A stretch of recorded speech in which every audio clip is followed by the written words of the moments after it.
I got like 4 or 5 guitars in the house. I used to play a lot. I was never that great, but I played like mostly like country, rock, blues, anything with anything I could play a pentatonic. And then I kind of got into like Tool over the last few years. I started. Really? Yeah. Tool's actually not. Tool's super like. Tool's easy for me. The time signatures are wonky, but there's very little beat. So like, cause that's where. Alright, like and share. Oh yeah. Cause like I can play like I can improvise scales on anything, but it's like the super like the speed shit is where I'm not that fast. Right. I used to be when I played all the time, but it's like.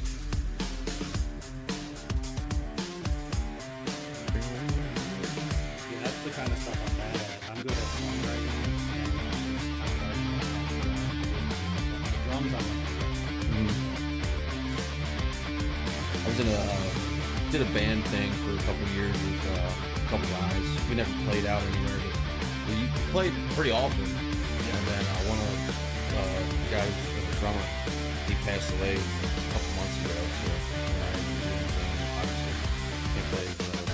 Well, he played. So the cool thing about the band was everybody was switching instruments.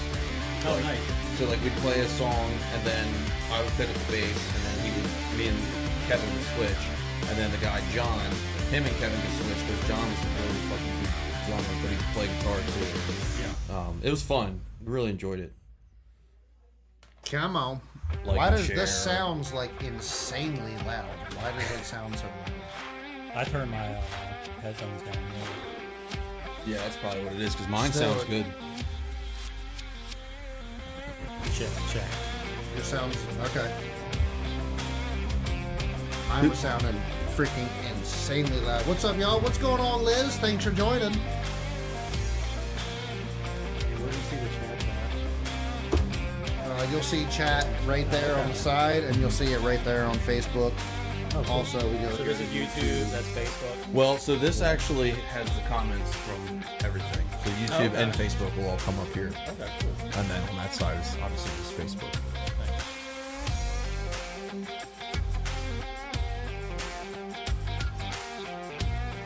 Dude, I bought these last weekend when we went fishing. And What's up, Little John? Couldn't Thanks find for joining, them. buddy. And then I was literally putting this sweatshirt on today. It just fell out of your Fell out pocket. of my pocket. Yeah, there it is. After I went and bought another can. We couldn't find those.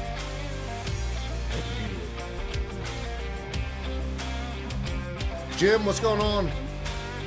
Good to see you. I saw that 10-pounder Yeah, earlier. my man. double digit that. Jim. Hell yeah. Double digit Jim. Rubbing it in everyone's face. Guys, how's the audio sound if you're listening in right now? Does it sound okay? Check. Should be good. I mean, it sounds good on my end. And no one's saying no sound. Usually that's how we find out. Somebody comments. no Yeah. sound. Well, I just want to make sure we don't have an echo going on or anything of that nature. What's up, Brian? Good to see you, my man. Thanks for joining. Jim says all good. All good. All right. Well, let's get into this thing. We're going to run the intro, and then we're going to freaking dive on into it. We're here with Jamie McLane tonight. Big swim bait killer. I mean, this guy is literally impressive in every way, shape, and form, throwing these big swim baits, and we're going to get into it. Nice tits. All right. Let's do it.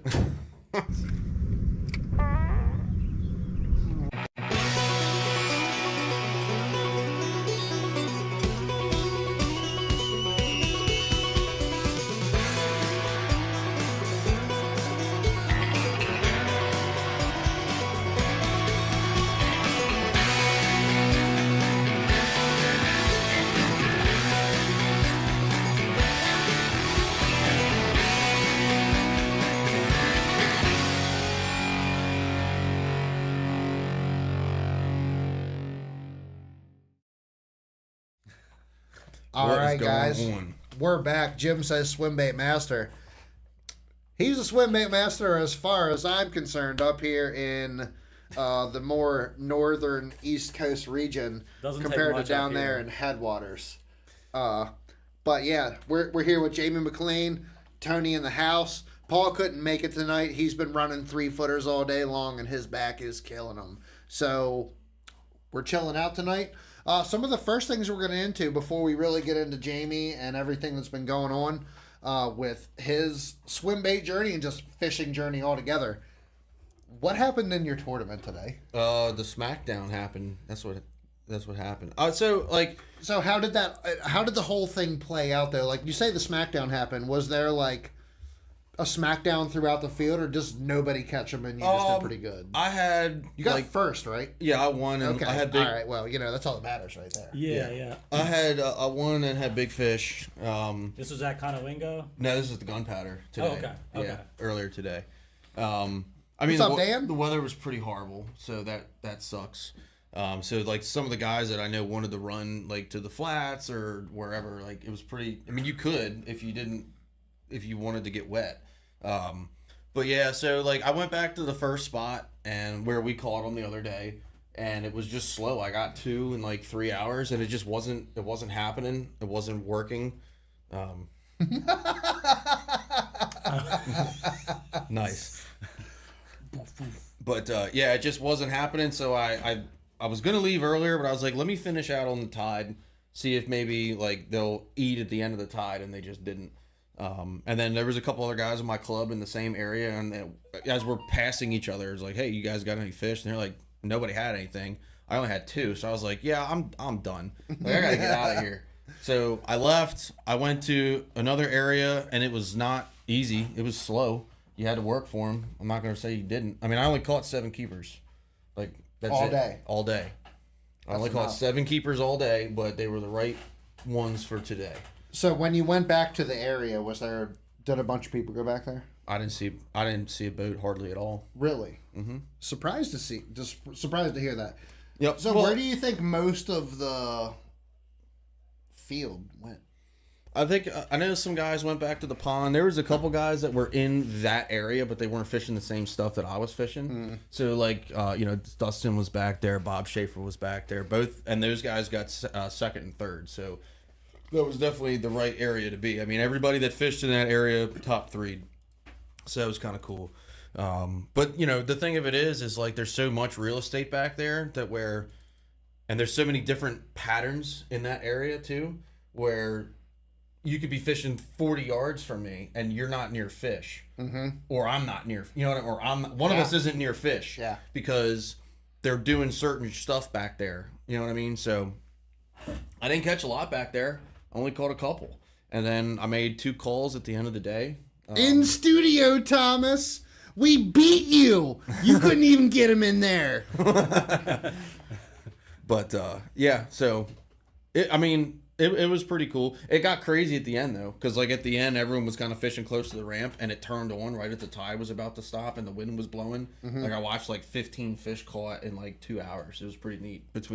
Like I caught 2 there, and then a couple other guys that were in the area were catching them. So it was pretty cool. I mean, it's still not right. Like it's not the rivers. It's not where it's supposed to. What just happened? Hey, Gus. Oh God! The whole entire picture frame just fell.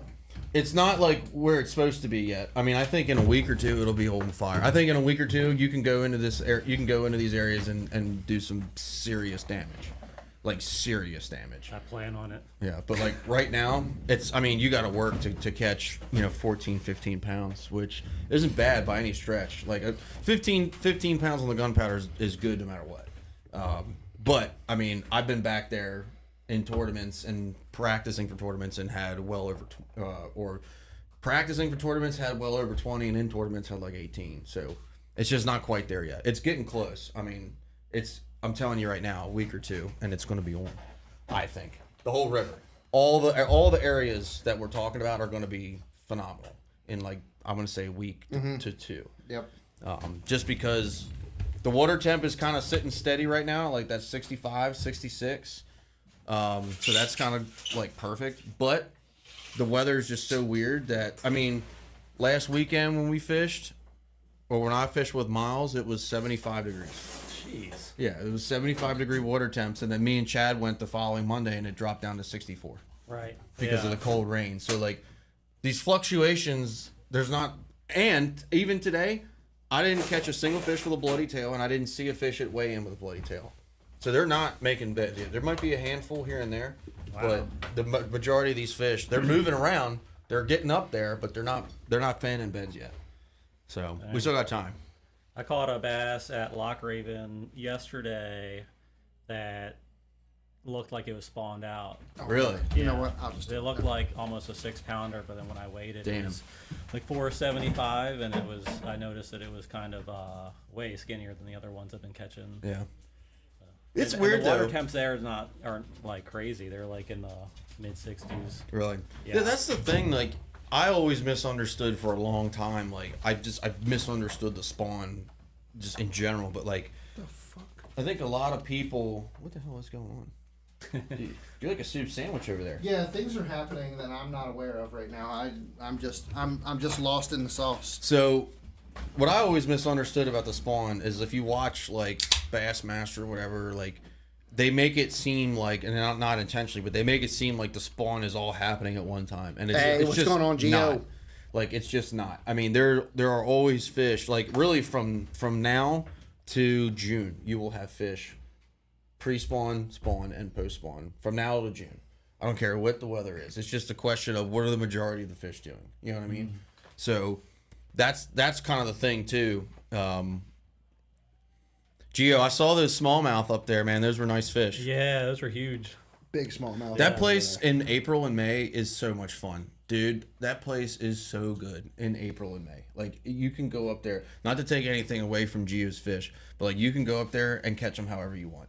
It is so fucking awesome to go up there this time of year. And speaking of going up there this time of year, you have some very cool videos on Conowingo in like April. Oh yeah. Oh, yeah. This dude. I love this watching dude's your caught videos. some hammers out of there. I love watching your Conowingo videos. Like, Oh, thanks. They're some of the best ones that are out there. I gotta make some more. Yeah, I think my favorite one is the one. I think it was in April, and you were up in the rocks, Yeah. fishing a jerkbait, and Yeah, caught that some was really fun. nice ones. Dude, I was like, damn. that was a lot of fun to fish Yeah. like that. It was pretty muddy too, and the water was a little high, so I got to get up in like areas that I normally couldn't. Yeah. But you probably know where I was. Oh yeah. Like on the left there. I have fished that spot many times, and the thing of it is that spot, like, that place is so. I mean, you fished it enough to know that like it's great one day and horrible the next. Like, there's very little in between. Yeah. You know, so that spot particularly like is a good high water spot. Generally, if you got high water and a little bit of current, you can catch fish there. But Yeah. I've never caught them up there that early. So like, I usually don't start going up there till the summer and the fall. Really? Because I largemouth fish. Like, I just figured that they were going to be trying to migrate up, and that was going to be like a spot that they were going to have to like sit and wait, figure out how to get up yeah, the next step, you know, with the waterfalls and everything. So I just figured they would be collecting there Yeah. on their migration. my thing with that place is, as much as I love smallmouth fishing, like I don't really target smallmouth up there until October. I mean, they just, for the tournaments, like, you got to have green fish. They weigh more. The weight carries better. Yeah. See, I didn't even try to catch largemouth there until maybe 2 years ago, something like that. Like I had a hard time patterning the largemouth, you know, in the actual lake area. Now Right. I've got a little bit of a hang of it, but I'm you know, still not that good at it. That place is a lot of fun once you figure out the largemouth. And like I've said it on here a couple times. Like, you don't have to fish deep there. Like, you can. I mean, we've had good days fishing deep, but like, Yeah. you can fish shallow on that place. You just fish the 12 grass? months a year.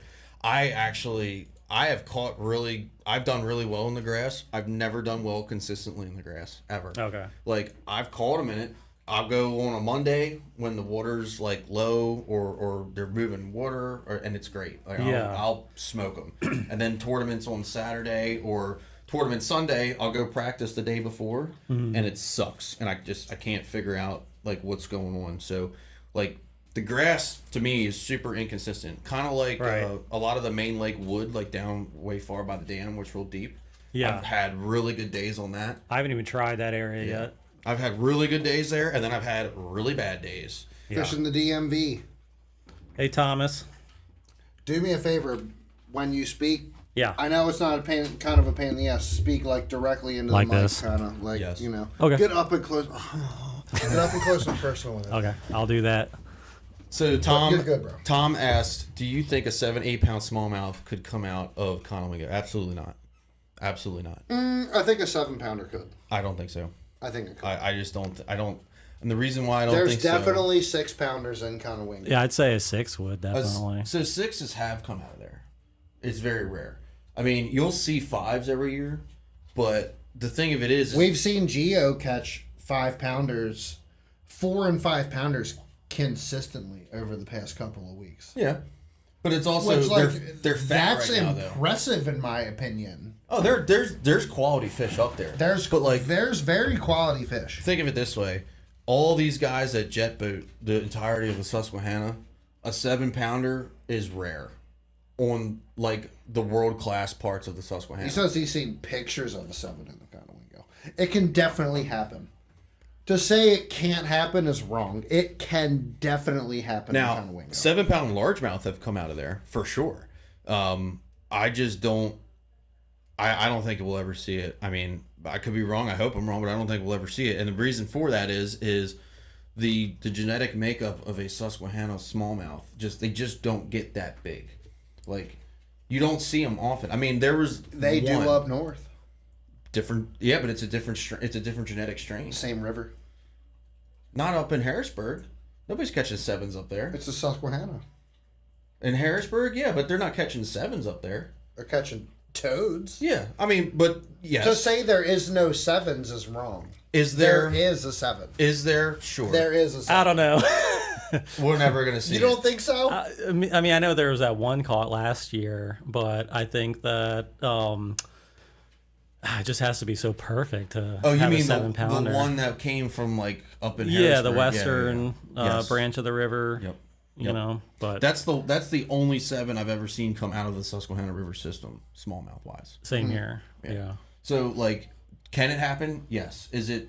I think you got a good chance of seeing a Bigfoot on your way home before you see a 7-pound smallmouth coming out of Conowingo. That's wrong.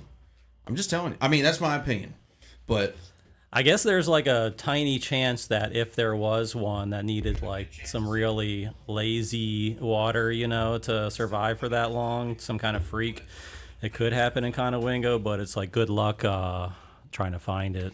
well, I think that's part of the problem right there is that the Susquehanna is an incredible fishery, but it's also an incredibly warm fishery. Yeah. And small. There's like a cap to the size, it seems like. It's not like, Correct. you know, like Ontario or something. Well, that's the thing about the smallmouth up in like the St. Lawrence River. Like you catch a 5-pounder up there, that fish is like 15, 20 years old Right. because they're cold blooded. So they live so long Right. versus like the way it was explained to me is a fish has a finite amount of heartbeats, assuming they don't die of disease or whatever. Let's say a fish gets 1 million heartbeats, right? And they spend in average of 50-degree water, they use 50,000 heartbeats a year. I'm just making up numbers. Right. But that means they can be 20 years old. But if they use 100,000 heartbeats a year when it's 90 degrees, like on Conowingo, they're not going to live as long. Meaning if they have to get bigger faster. Right. Yeah. So that's, I think, why you don't see those smallmouth get so big here. Now, you also have Ohio River strain smallmouth, which Ohio River strain smallmouth rarely get above 3 pounds. So, like, the genetic makeup of a fish in a regional area does matter. Like, that's why Deep Creek Lake, like, there's tons of smallmouth in there, but they're not big. Like, a 3-pound smallmouth in Deep Creek is, like, huge. It's insane. How, like, that's like catching a 5 on Conowingo. They're just, because they have a different strain. I think Geo's right. Many 7, yes, I have seen 7-pounders come out of Liberty and Pretty Boy. Dude, you've caught some toads in the reservoirs this year. Yeah, I got my PB smallmouth is from Loch Raven. It's like 5.5 pounds. Was that this year? No, that was 2 years ago. Damn, I did catch that's awesome. that 6.5 pound largemouth out of Loch Raven maybe a week ago. That's awesome. I think that was my biggest one I caught there. Yeah, What's it your- was the biggest one I caught there. What's your biggest smallmouth on Conowingo? 4.5, Yeah, I personally, high 4s. I have not caught a 5-pounder on Conowingo. I've Yeah. come close. I haven't so caught many a times. 5 on the whole Susquehanna. or St. Lawrence. I think it was one of your videos. You had a really cool video in a kayak tournament up. Oh yeah. In Harrisburg. Yes. Yeah. That was really fucking awesome. That was a really cool video because I think you caught a bunch of fish on a glide bait that day. It was in a tournament, right? Oh wait, you're talking about the Fish in the DMV tournament, not the tackle store tournament. Yeah, up by the statue. Mm-hmm. What was that? The Fish in the DMV tournament, but it was the other tournament. You're thinking of what? Susquehanna Fish Tackle. Yeah. Yeah. Did you win that? That's a sick ass store, dude. Did you win that tournament? The Fish in the DMV one, yeah. That was the first tournament I ever did too. Oh man, it was like awesome. Beginner's luck. Pretty cool. But yeah, I got on a really good bite with the Chad Shad up there. Yeah, I remember watching that video. The KGB Chad Shad is such a phenomenal bait. Yeah. It is a phenomenal bait. Now, do you have... It's kind of perfect. Do you have like some of the Kings and the Prince, or are you just running like the KGBs? So, yeah, I've got some Chad Shads. I've got the Crappie, which is probably my favorite bait. Love the Crappie. Got a 35-inch snook on that down in Florida, which was really cool. I've got the Legend, which I got my PB largemouth last year down at Occoquan Reservoir. On the Legend. On the Legend. Is that a 9-inch glide? I think it's 8.5. I got a Prince, which is 9.5 inches. That's such a big bait. Yeah, it was pretty big. I cast it off in Lock-Raven a couple weeks ago. You? Yeah, and I've been back to the I same bet you spot. cried. I've been like dragging all kinds of stuff through the water trying to get it, and I'm just waiting for the water to clear because it's in about 6 feet of water, so I know that like sometime soon I'll be able to actually see it. But what yeah, kind of rod I caught some good fish on that too. Yeah. Just in the short time. What kind of rod do you throw it on? Because right now I'm throwing my 7 and my 8-inch glide baits on a Leviathan 2 to 8 ounce. Yeah. Moderate to moderate fast, I think. And even on like a 3 to a 4 ounce glide bait, like I'm not completely used to it yet, but it feels kind of soft. Yeah, okay. So I got a Ghost Code, the Ghost Code Mark II recently, and it's the 2 to 8 ounce, and it feels pretty beefy. It's not like stiff, It's the Ghost Code, that is F5. F5. Yeah. F5 and so that's what I use with the Prince, and it's fine. Like I don't, have any, because I've broken rods casting before. Casting. Just casting, yeah. Like not even anything like a HUD at Lock-Raven. I broke like a Daiwa Tatula swim bait rod. It was well within the range or whatever, and it's still just like snapped pretty close. I got a TFO that Gromster, snapped. what's going on, Gromster? Adam Grumman is actually the one who got me into swim bait fishing. Adam Grumman. Oh, cool. He's the one that got me into swim bait fishing back. So that was in a the while day. ago then. Yeah. I had a broken leg from racing dirt bikes or riding dirt bikes, and he like drugged me out to a pond one day and like gave me a fishing rod and was like, "Do this," and like ever since that day, it was like I've just been into fishing. So like, oh, that's awesome. Yeah, man. Yeah, it's cool. It's cool to have good friends like that. Shout out to Gromster. That's awesome.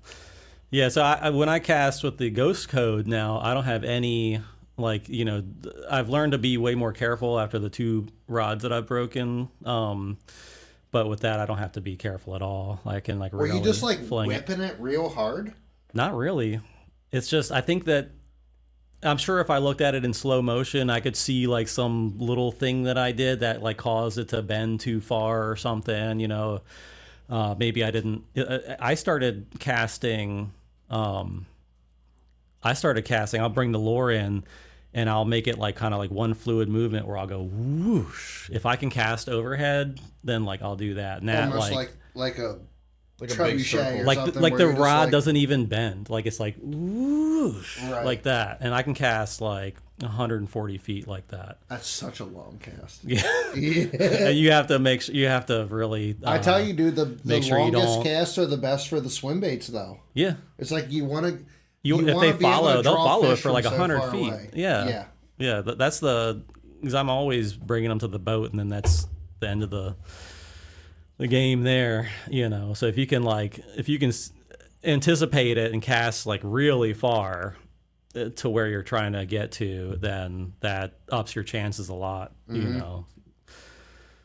But yeah, but I've got 2 other swim bait rods, and those I am much more finicky with how I cast, you know, just because of that.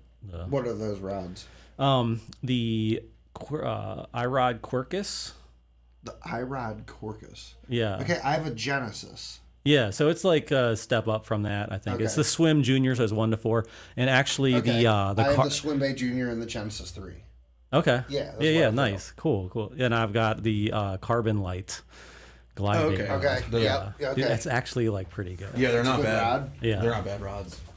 It's like, dude, it's like so much. Dude, there is ways to get into swim bait fishing and proficiently throw swim baits without breaking the bank. Yeah. Contrary to what a lot of people think. Yeah, like if you wanted to spend under $240 or You could do it. So the Carbon Light, that was like 130. You can get, I think I got like an A2 reel, like when it was on sale there at Bass Pro Shops for like $70. What's the A2? It's the 13 Fishing. It's like their 13 saltwater, fishing. like Yeah. heavy duty reel. The A3 is what I learned swim bait fishing on. But you can get that for like $100, I think, and then like a Spro Chad or something, and then you're like good. Miles, what's going on, my man? Good to see you. He says the Okuma Guide Select. I've actually heard. I keep good things hearing about as that. well. Yeah. Haven't never picked one up, but all my swim bait rods have been. I have Mega Bass rods. I have a Mega Bass Destroyer. Yeah. For my paddle tails. I have the iRod Genesis 3 Swim Bait Junior for my 5 to 6 inch glides. Yeah. And then I have a Leviathan Faithful. I think it's a Faithful rod. I was thinking about getting that when I got the Mark II. I was looking at that too. I was kind of. It's a 2 to 8 ounce, and I've been throwing my 6 to 8 inch or 9 inch glides on that, and this was the first season that I've actually been using it. It feels slightly soft. Yeah. Even with like a 3 to a 4 ounce glide. Right. I'm also not completely used to how it's supposed to feel. Right. Compared to like my Swim Bait Junior. Right. Yeah. You know, so like I feel kind of weird when I'm throwing it, and I'm throwing it with a Shimano Scorpion 300. Okay. Nice. So like I'm using good reels. Yeah. I'm using a great rod. I'm just trying to dial the entire thing in. Yeah, it's hard to know. That's like one thing because it's so because it is money. You know, you don't, and I don't know anybody else, or now I do, but like when I was starting out, I didn't know anybody else that I could be like, hey, can I use that? You know, try that rod out, or I didn't know what it was supposed to feel like. You know, so I was kind of just buying something, you know, because of reviews and then trying it out and figure like I know now like I hate the Tatula rods. Like you don't like the I don't Tatula like rods. them. I don't like any of them. Like I've tried the normal, you know, bait casting rods and everything. And you know, it's spinning refreshing rod. to hear something different like that. Where somebody comes in here and actually says, like, I don't like this rod. Well, Yeah, I'll tell Most of the you, time when we I talk do to that people, too it's much. Like, oh, I like this, and I Well, like that, and I like that, and I like that. Especially But, because like everyone out of the sun loves Daiwa. yeah. Everybody loves. I mean, I don't care Daiwa for makes Daiwa, good but stuff. And they- I'm I like, mean, they do. I'm humble enough to know that it might be a me problem, you know. So but I'm pretty quick to say I don't like something. I don't have any. You know what sponsors you're or looking for. anything. Yeah, I know what I'm looking, or I know what I don't want. You know, and then I'm spending money, and then I get something that I don't want because somebody said it was the thing that I need, and then it's like, cool, now I'm $250.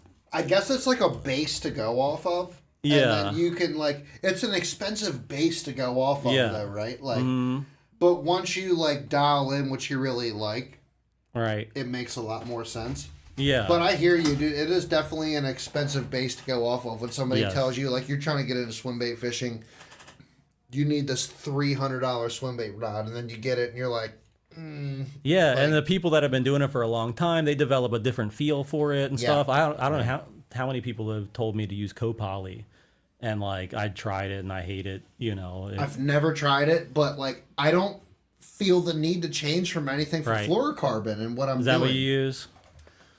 Fluorocarbon? Jim Fallon. That's what I use. The Dobbins 836 swim bait bullshed rod. I heard that was good. I have the 835. And Two I really Dobbins like it. 867s, two Dobbins 905s, two Kistler Mobs 711 heavy Kistler big country swim bait rod. I really do, and Jim Fallon's a guy that I really respect when it comes to the swim bait fishing. He's a guy that's been out there and really done a lot of it. That's like literally all the guy does is throw swim baits. Yeah. So he catches them too. Yeah, he catches them. I do believe in what Jim has to say in a lot of his rods, but what I've learned over the years of swim bait fishing is everybody has their opinion and everybody has a starting point of something to get into, and then you can kind of like dial it in. So like here's something that I've learned recently. The other day we were fishing and I don't have all my rods on the boat even yet. Like I still haven't spooled up all my reels and everything. Really? Like yeah, That's I'm like crazy. way behind. I have enough to go out there and get myself in trouble. Yeah. Which is fine, and it's actually working out for me better than I thought it was going to. Okay. Yeah. Like I got my spinnerbait rod, my chatterbait rod. Yeah. I have my crankbait rod out there, and even a second crankbait rod. I have a big paddle tail rod and a glide bait rod. Yeah. And it's like it's enough to get me in it trouble. covers no your matter what. bases. I don't have a jig rod. That's crazy. But like that's it. I really don't have a jig rod right now. I've never even caught anything with jigs. I'm just saying. Like, how many fish have you watched me catch on a jig? A lot. I'm not saying it doesn't work. I'm just saying like it's not something that I have full confidence. It's hard to sit there and fish it. God, especially when you're so used to that. love it. But so like I started throwing my Mega Bass Mag Draft freestyles, the 6-inch. Yeah. On this iRod Genesis 3 Swimbait Junior, which is what, a moderate 1 to 4 ounce rod? Yeah. It's a moderate. Mm-hmm. You're not normally supposed to throw paddle tails that have those big beast hooks on a moderate rod. Right. You normally want a fast, extra set. fast type rod. Yeah. So I started throwing the Mega Bass Destroyer XX. It's a heavy, extra fast swim bait rod. Okay. And how'd it do? It throws it just fine. Everything is good on it. It works fine.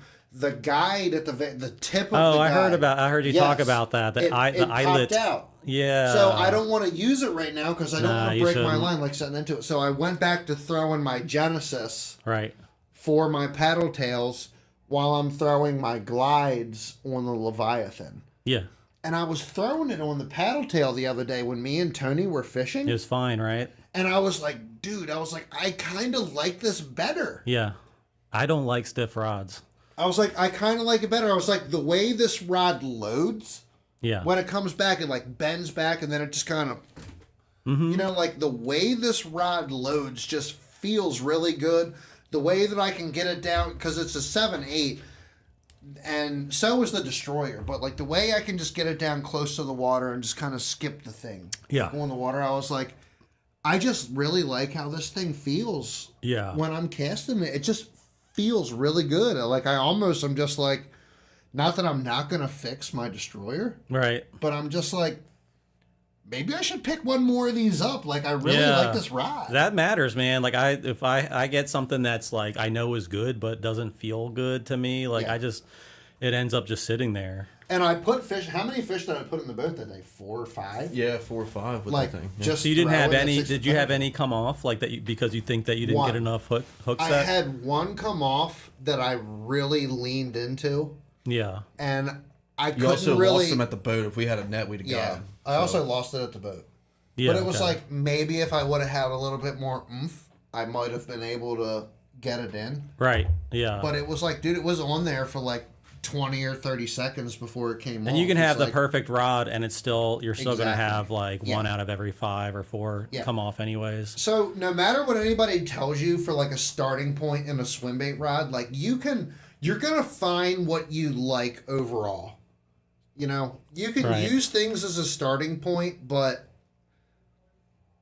the more you keep going and the more you start throwing baits, once you try different setups and stuff, you'll figure out what actually works for you. Yeah. Because somebody saying that you need to throw a 6-inch paddle tail on a heavy, extra fast rod might not be your favorite thing in the world. Right. And even though, like, normally when you're talking about throwing a bait of that caliber, that kind of is what a lot of people say you want to throw. Because when you set the hook, you want to be able to drive that big gaff of a hook through that fish's lip.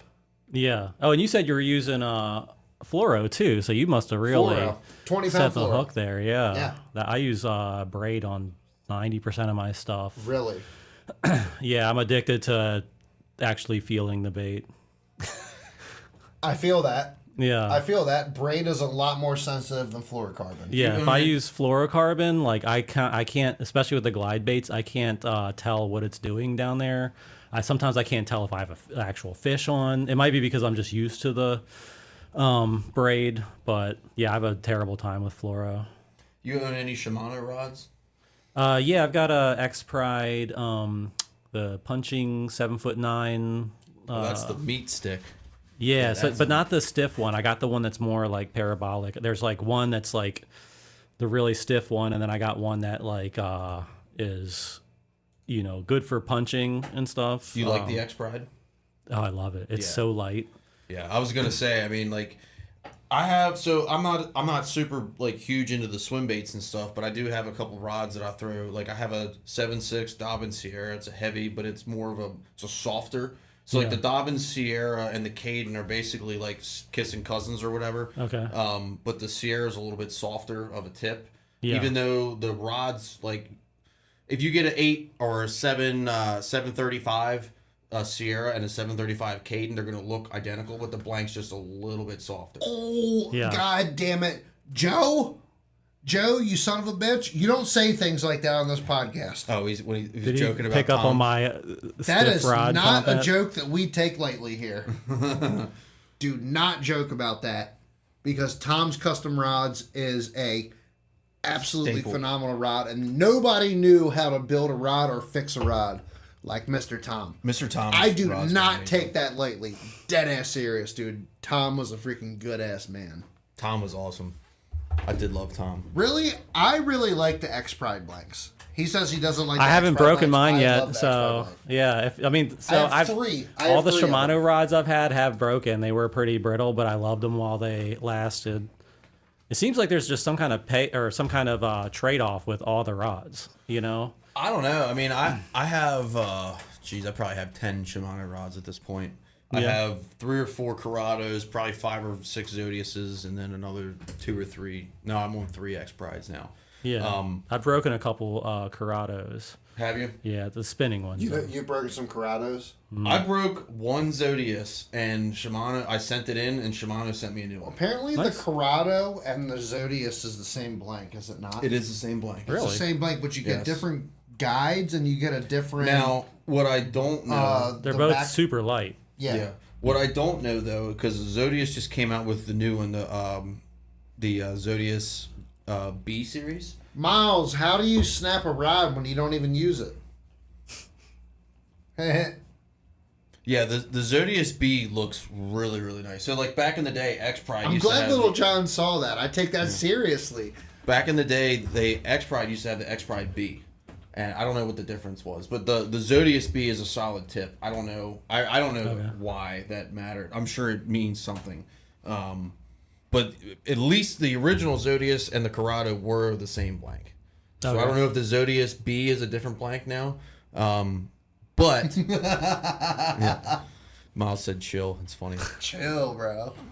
But yeah, it's actually like, if I was gonna pick one rod to use, if I could only have one and I could get a different rod for every application, it would be a Corrado.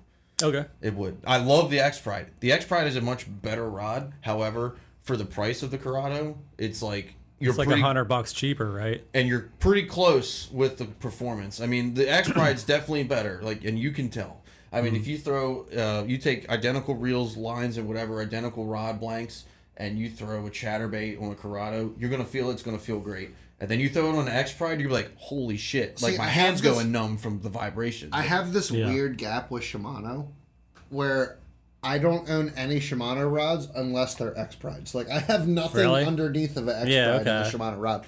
But I use the Corrados, the Corrado DC. Yeah. I have the Antares DC Monster Drive. That's what I throw a Oh, lot cool. of my swim baits Wow. on. Yeah. It's so like I throw a lot of high end Shimano, but I don't have any of like the lower end Shimano as far as rods go. Yeah, yeah. I like their reels a lot. I don't have any of the higher end stuff. I'm still scoping those out. I have like the DC 200. That's what I use on my Dude, iRod the Quirkus. Antares and- DC Monster Drive, you'll never look back. Yeah. You'll never look back. Try to find one on like Swimbait, Buy Sell Trade, Swimbait Underground. Not Swimbait Underground. Swimbait Underground has a lot of toxic assholes in it. Yeah. Swimbait Worldwide. Okay. Yeah. The guy that I want to get the guy on here that runs Swimbait Worldwide. Cool ass dude. But he keeps that platform straight where you don't have a lot of toxic shit happening. Oh, that's cool. Yeah. Yeah. Nice. I like, it's funny, you had a good point earlier about, like, because when we're trying different stuff with different rods, like, I totally felt that last year, because being a co-angler last year without having a boat, like, I could only take 5 or 6 rods when I went out. Mm-hmm. So I would, what ends up happening is you take what you think you're going to catch fish on, and then what you're actually catching fish on, you don't have the rod for it. Yeah. So then you got to figure out what you're going to use for that technique for the rod that's in your garage. You know what I mean? And like I figured, like a good example. I agree with Jim on that. Scorpion reels. Fantastic. So like great example. The other day, when me and Miles were fishing, I set the hook on a fish, and two of the guides on my NRX were broken. Either I stepped on them or I don't know. But if you've ever played with it, you ever handled an NRX Lumens? No. It's fucking unbelievable. Yeah. It's probably the best rod ever. It's a lightsaber. Yeah. From Star But Wars. NRX, who makes that? G Loomis. Okay. I did not pay full price for it. It's actually a friend of mine. I bought it when he passed away, but they're like $750 brand new. Wow. Yeah. They are, and like I have fished with them a little bit here and there, and I We'll was get up to fishing like Mega Bass Destroyer prices. Yeah, you know what I mean? yeah. Like, and I was fishing with this one, and it was like wow. So I was throwing one of the baits that I really like to throw, shaky head, and yeah, it's not even a secret anymore. It's not even a secret anymore because I just catch fish. bro, on you're them all not the even time. throwing a normal shaky head though. You're throwing Don't- no. No. This motherfucker's throwing the Alaskan bullworm. Like Well, that's yeah. We'll leave it at that because that's a secret. I gatekeep my shaky head setup. I'm not even lying about that. the Alaskan bullworm. That thing it's a monster. Anyway, Do you remember that yeah, from being a child? yeah, the SpongeBob. Yeah. Anyway, so I'm throwing to the NRX and I set the hook on a fish, and then it's just like the guys were screwed up. So I was Miles, like, fuck. You know what, Miles? I'm telling you right now. We told this to Tony for the past 4 years until he did it, and now look at the man.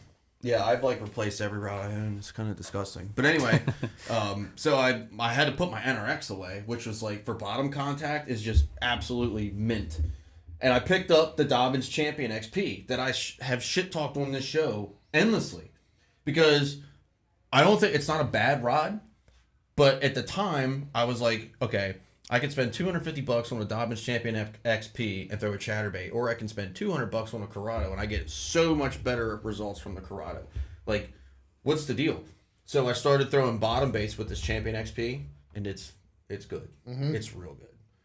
You And mean the one that You mean the one you started testing when we went out the other day? Yes. On the Dobbins. And I caught a fish on it right away, and I was like, damn, that felt really good. Yeah, it took you.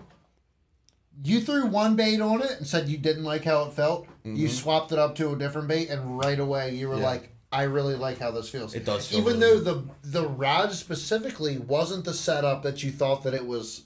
Right. Exactly. So it's not good for what I... Interesting. It's not good for what I bought it for. I bought it to throw chatterbaits, and it isn't... I mean, I caught plenty of fish on chatterbaits with it. It's not bad. Is it parabolic? Is it... So a lot of guys like to go a medium heavy, either a moderate or a fast for chatterbaits. Right. I'm a little on the stiffer end. Me too. I like This one's actually, it's a 7.3 medium heavy extra fast. And the reason for that is just to rip it out of grass. Right. That's and that's what I use it for. That's what I bought it for. And then like it just wasn't cutting the mustard. Like I wasn't getting the good feeling with the chatterbait. Like with the Corrado, I can feel everything. Yeah. With the XP, I was like, I don't know why I can't feel this, which is weird because I start fishing bottom baits with it. Right. And it feels great. Like I feel everything. Like the bites, the fish I caught on it today, they weren't swimming away with it. You'd feel the line pop. Okay. Like real light shit. So you could feel the sucking action. I was basically feeling the line jump through the guides when they suck it up. Okay. Wow. Yeah. Nice. And it just Jesus Christ. Which is weird because how can I feel that but I don't get a good feeling from the chatterbait I was throwing. You know what I mean? Like it's weird. Yeah. Was it too much for the chatterbait? No, like, were you feeling too much? No, I felt like I wasn't feeling enough because I was used to like throwing my chatterbaits on the X Pride, the Zodius, and shit like that. Yeah. But I really like this rod for bottom contact, which makes me think it's going to be a phenomenal swim jig rod. By the way. Yeah. Oh yeah. Be a I would phenomenal totally agree. swim jig. I would totally agree with you. Yeah. Gia said the Dobbins Champion XP or Champion HP Extreme. That rod is absolutely amazing. Yeah. That's my jig rod. I caught a couple fish on it today. That thing feels incredible. Gio Petrovia. Gio, are you gonna rock and roll? He's out there fishing with old Pasquale. What's that? What? I'm pretty sure it's his father, but like I'm in 486, and his father is like one of like the head grandmasters of 486. It's pretty Okay. Cool. Nice. I saw him at Pretty Boy the other day. Gio, are you Oh, gonna? you saw him out there, Pretty Boy? Yeah. Yeah. Are you gonna fish the opens on Wingo? And I'm not. I promise you, I'm not trying to be an asshole. But those big fish, they disappear in summer. I'm not kidding. It's way harder to catch those big fish up there in June. So catch them now and enjoy it because June's gonna happen, and you'll be like, where did all these 4-pounders go? And it gets very difficult to find them. You talking about at Pretty Boy? Conowingo. Conowingo. Okay. Yeah. Yeah. Best bag the best bag I've ever had up there. Me and Miles won that open with like 18 and a half, and I missed a 6-pounder. We should have had like 21 pounds. Today. No. That was on Conowingo a couple years ago. We won that open. Did you miss one today that was like a burner? I had a line burn. I had like a 15-inch fish. So I forgot to bring my damn, what's it called? Ruler. So I had one that was close, and I was like, I don't even know if this fish is 15 inches. I didn't have a way to measure it. Thankfully, I got rid of it. Yeah. But Gio, are you in 486? Just curious. Are you in 486? Yeah. Conowingo last year sucked. I don't know if you thought that too. Yeah. It was not good last year. It was a struggle for me. Yeah. I didn't even, dude. I don't even think I think I fished Conowingo like 3 whole times last year. Me and Yeah, Miles, not much. yeah. I think I did it less than 10 times, definitely. Dude, I gotta say, you have fished like all over the place here this year. It seems like you have fished a bunch of random like lakes and stuff out there. Yeah. You have you've done so I'm much. having a midlife crisis. I fished midlife crisis. I fished 100 days last year, and then I'm at 35 days so far this year. Mm-hmm. That includes Florida. The headwaters too, Jim. Did you take your boat down there? Yeah. No shit. Yeah. That's awesome. I got a little bass on a KGB crappie at headwaters. Give us a run through. What kind of boat are you running? Oh, it's this was it's I paid $4,000 a couple years ago on Facebook Marketplace for a 94 low semi V hull with a 30 horsepower motor on it. So is that it like flat on I'm the back and constantly then, like, V in working the front? on. Yeah. So the back is like like a yeah, and then the front's like the V hull or something. It's super light, so it drafts really. So I'll go to like City Island and stuff in Harrisburg. I'll go, Susquehanna and stuff with it. And I bang it up all over the place, But yeah, I'll take it up to worry about it. right, yeah. But it's super light, so I've got a Tacoma. So traveling out of state with it is a bit easier than if I had a bass boat. So I've taken it up to New York a couple times. I took it down to Florida this past February. But yeah, it's a kind of a piece of crap, but it's It's a beater, all, man. That's what it's for, That's- though. yeah. Like, dude, I swear to God, dude, it's like the same thing with my John boat sitting out there in the carport, man. I've put more fish in that boat than I will ever put into my bass boat. Right. Probably. Yeah. Yeah. Like, it's so weird. So it's to me, yeah, it's like I'm spending the money on like opportunities, like trips to Florida, trips to New York. I go down to February and March, I go down to Virginia probably like twice a week to fish down there, just to get on the pre-spawn and like some of the late winter fish. So I'm driving all over with it. So I'm glad that it's super light. And but yeah, it's a piece of crap. I'm constantly working on it. It leans. The guy that had it before me, he had it like it must have flooded or something. So one side, You got some like wet foam. I got one wet side, foam like, on the right side. So I have like the gas. I put everything, all the batteries, the gas tank on the left side. I've got a second house in Baltimore City that I've had forever, and I'm trying to work on it to sell it. And when I sell that house, I'll upgrade. But I'm still gonna get something for like $12,000 off of Facebook Marketplace. I'm gonna get an aluminum. It would be aluminum. really easy for you to keep your boat down there, and then Yeah. it'll just get stolen, and then you can just put. I'll you get can some just insurance put on it something- first, you can though. just put Yeah, an insurance claim on it. Yeah. So what do you when you do upgrade? What do you think you're gonna get? I'm gonna try to get a 18-foot aluminum. That's kind of like it's an open thing. I'm still trying to figure out what the perfect boat's gonna be. Express. That would be awesome if I had the money, because that's like perfect. Because it's what I want is. We only get to lift once, brother. Yeah, know what I'm true. saying? Yeah, that's how I've been living the past year too. So yeah, the Express would be awesome, like an 18-foot with like a 115 on it or something. I want something that's like still somewhat light to tow. Something that's I'm not going to care as much if I run it up onto some rocks like I always do. Mm-hmm.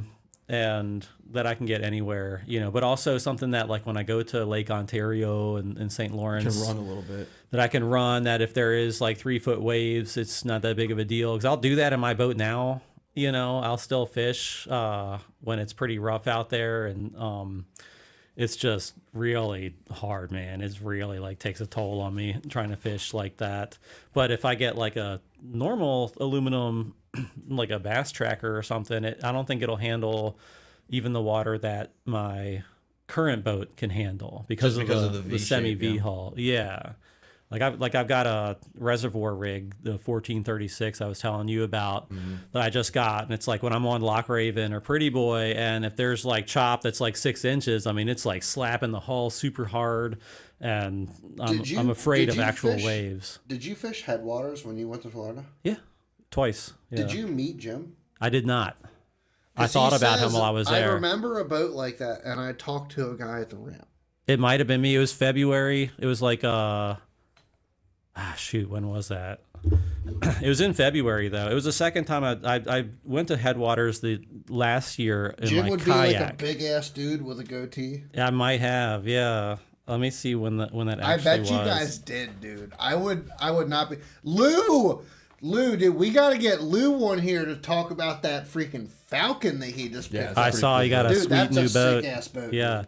Oh, Jim, I was there. Really nice. That Falcon's badass, dude. I was at Headwaters like sometime. It was 2 days, like sometime between the 9th and the 13th of February.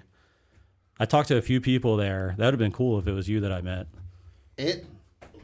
I wouldn't be surprised if it was. He's the reason why I even tried glide baits there. Oh yeah. Yeah, I mean I did last time I was there too, but like I always thought like I'm just being weird and trying to shoehorn like what I do into something that's a place where it's not natural. But like I fished the what was it? It was the canal, like on the west side, down towards the Palms. I fished that and caught a couple bass on the KGB crappie in the deeper water.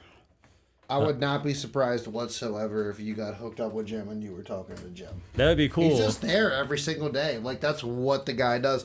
And, yeah, you might have been thinking to yourself, you might be shoehorning like what you like to do, like So I always do that. Yeah. Knowing Jim Fallon, dude, like you're right there. You're doing what? Yeah, that One was of the so best cool when guys I on- found him on Like, does, Facebook, in and I my was like, opinion. "Dang, this dude's like throwing." Because that when I the previous year I went down there, I hadn't seen anybody talking about glide baits at all down there, and I fished like Rodman Reservoir. And I used like the KGB crappie down there too. But I just felt like I said, like I'm just kind of force feeding something that I'm used to doing somewhere that I should be fishing something else. But I did actually ended up doing really well at Headwaters with the frog and the chatterbait, of course. But it was really cool to fish a frog and actually get like some bass in the middle of winter. Oh yeah. And I've been seeing your posts, Jim, like with the pea soup looking water, and that's what I saw in most of the lake when I was there. I did find some vegetation though at some point. I went all over the place, and I'm curious. Is there any of that left there? Oi. Hang on 1 second. I gotta use the bathroom. Yeah, I think an aluminum, like, I was talking about this actually with Lou today. Like, aluminum boats are really, really good for a lot of things. Yeah. Like, and the only things that they're not good for is big water and Wind. Big winds, big water, and big runs. But You're like, right. like, you know, like if you're in this area, like even if you fish the flats and you fish the gunpowder and do a little bit of stuff on the eastern shore, like aluminum bass boat is I mean, it's perfect. You Yeah. know what I mean? Like you don't have to do all the crazy shit. The reason why I went with the Bullet is because when I bought my Ranger, I wanted a 21-foot boat or at least a 20. Yeah. And the 19 kind of fell into my lap. It was the right deal at the right time, so I went with it. Right. But like I will say that like being able to run 75, 80 versus 55 is a huge difference. Like it matters. You know what I mean? Like Yeah. and I haven't even opened it up yet. Like That's crazy. I have not even opened it up. That's scary speeds to me. That thing is insane. Chad, like can you give me a beer? Yeah. that thing is insane. I just finished the break-in. I'm still technically in the break-in period. I have like maybe 2 hours left. Thank that you. Drink as many beers as you want. I got like 2 hours left where I can run, but I can't hold it wide open for any more than like 2 minutes. I got to alternate speeds and this and that and the other. So when I finally got it to the point where I could open it up, when I did the first 6 hours of break-in at like low speed or whatever, it was blowing because every weekend it seems to blow 100 miles an hour this year so far. So I was in the gunpowder. Went to the back of Bird, turned around, and when I ran to the bridge to open it up, and I ran out of room at 70 miles an hour. Oh my gosh. Like I ran out of room to run, and I still had like at least 400 RPMs. Were you to go. running up into the river, or are you talking about down towards the bay? Russell, what's going on, Russell? Good to I see you, was my man. inside the train bridge, and I Right. was over at the back of the Bird and turned around and just made a pass to the bridge just to see how I could get it to run. Wow. But like today, I was running it today, and I made like a very small stretch where I could open it up, and in like literally 400, less than probably 400 yards, I went from like 30 to 70, and it was going, and I was like, holy shit, this thing's fucking. I want to fast. go out and That thing's fast. I want to go out with you sometime. You haven't dude, even been able to absolutely. freaking run. No, I need a lot of seat time. Like I still, because like before this motor, and this motor runs way better than the XB too. Like I don't know how healthy that XB was, because this thing is insane. Like it jumps up on pad better. It runs better. But anyway, the thing is ridiculous. Like, and it sounds like it's a worked motor, but it's not. It's just I don't know, man. I fished in guys boats. Dude, I tell you what, dude, that XB sounded like it was a worked motor. Like, here's the thing. Like, when I used to fish with Kevin all the time in his Bass Cat, like, he had a Pro XS. It does not sound like this Pro XS. This Pro XS is fucking loud, and it's throaty. So, like, I don't know, maybe the lower unit is, like, different because I think, actually, Mo did an exhaust modification when I was down at Prop Dynamics, so that's probably why it sounds different, because it sounds disgusting. Like, it's loud. which is cool because I like loud and fast stuff. But I was actually, the thing about that boat that really impressed me today, because today's the first actually full day I fished out of it, is the fucking live wells. The live wells in that boat are massive. Dude, I had a 5-pounder in the box and I couldn't see it. Wow. Yeah. That's kind of crazy. And Yeah. you wouldn't think, right? Because it's a bullet, right? Generally, like you would think of a boat that they do so much to save weight, you would think that the live wells will be a little bit smaller.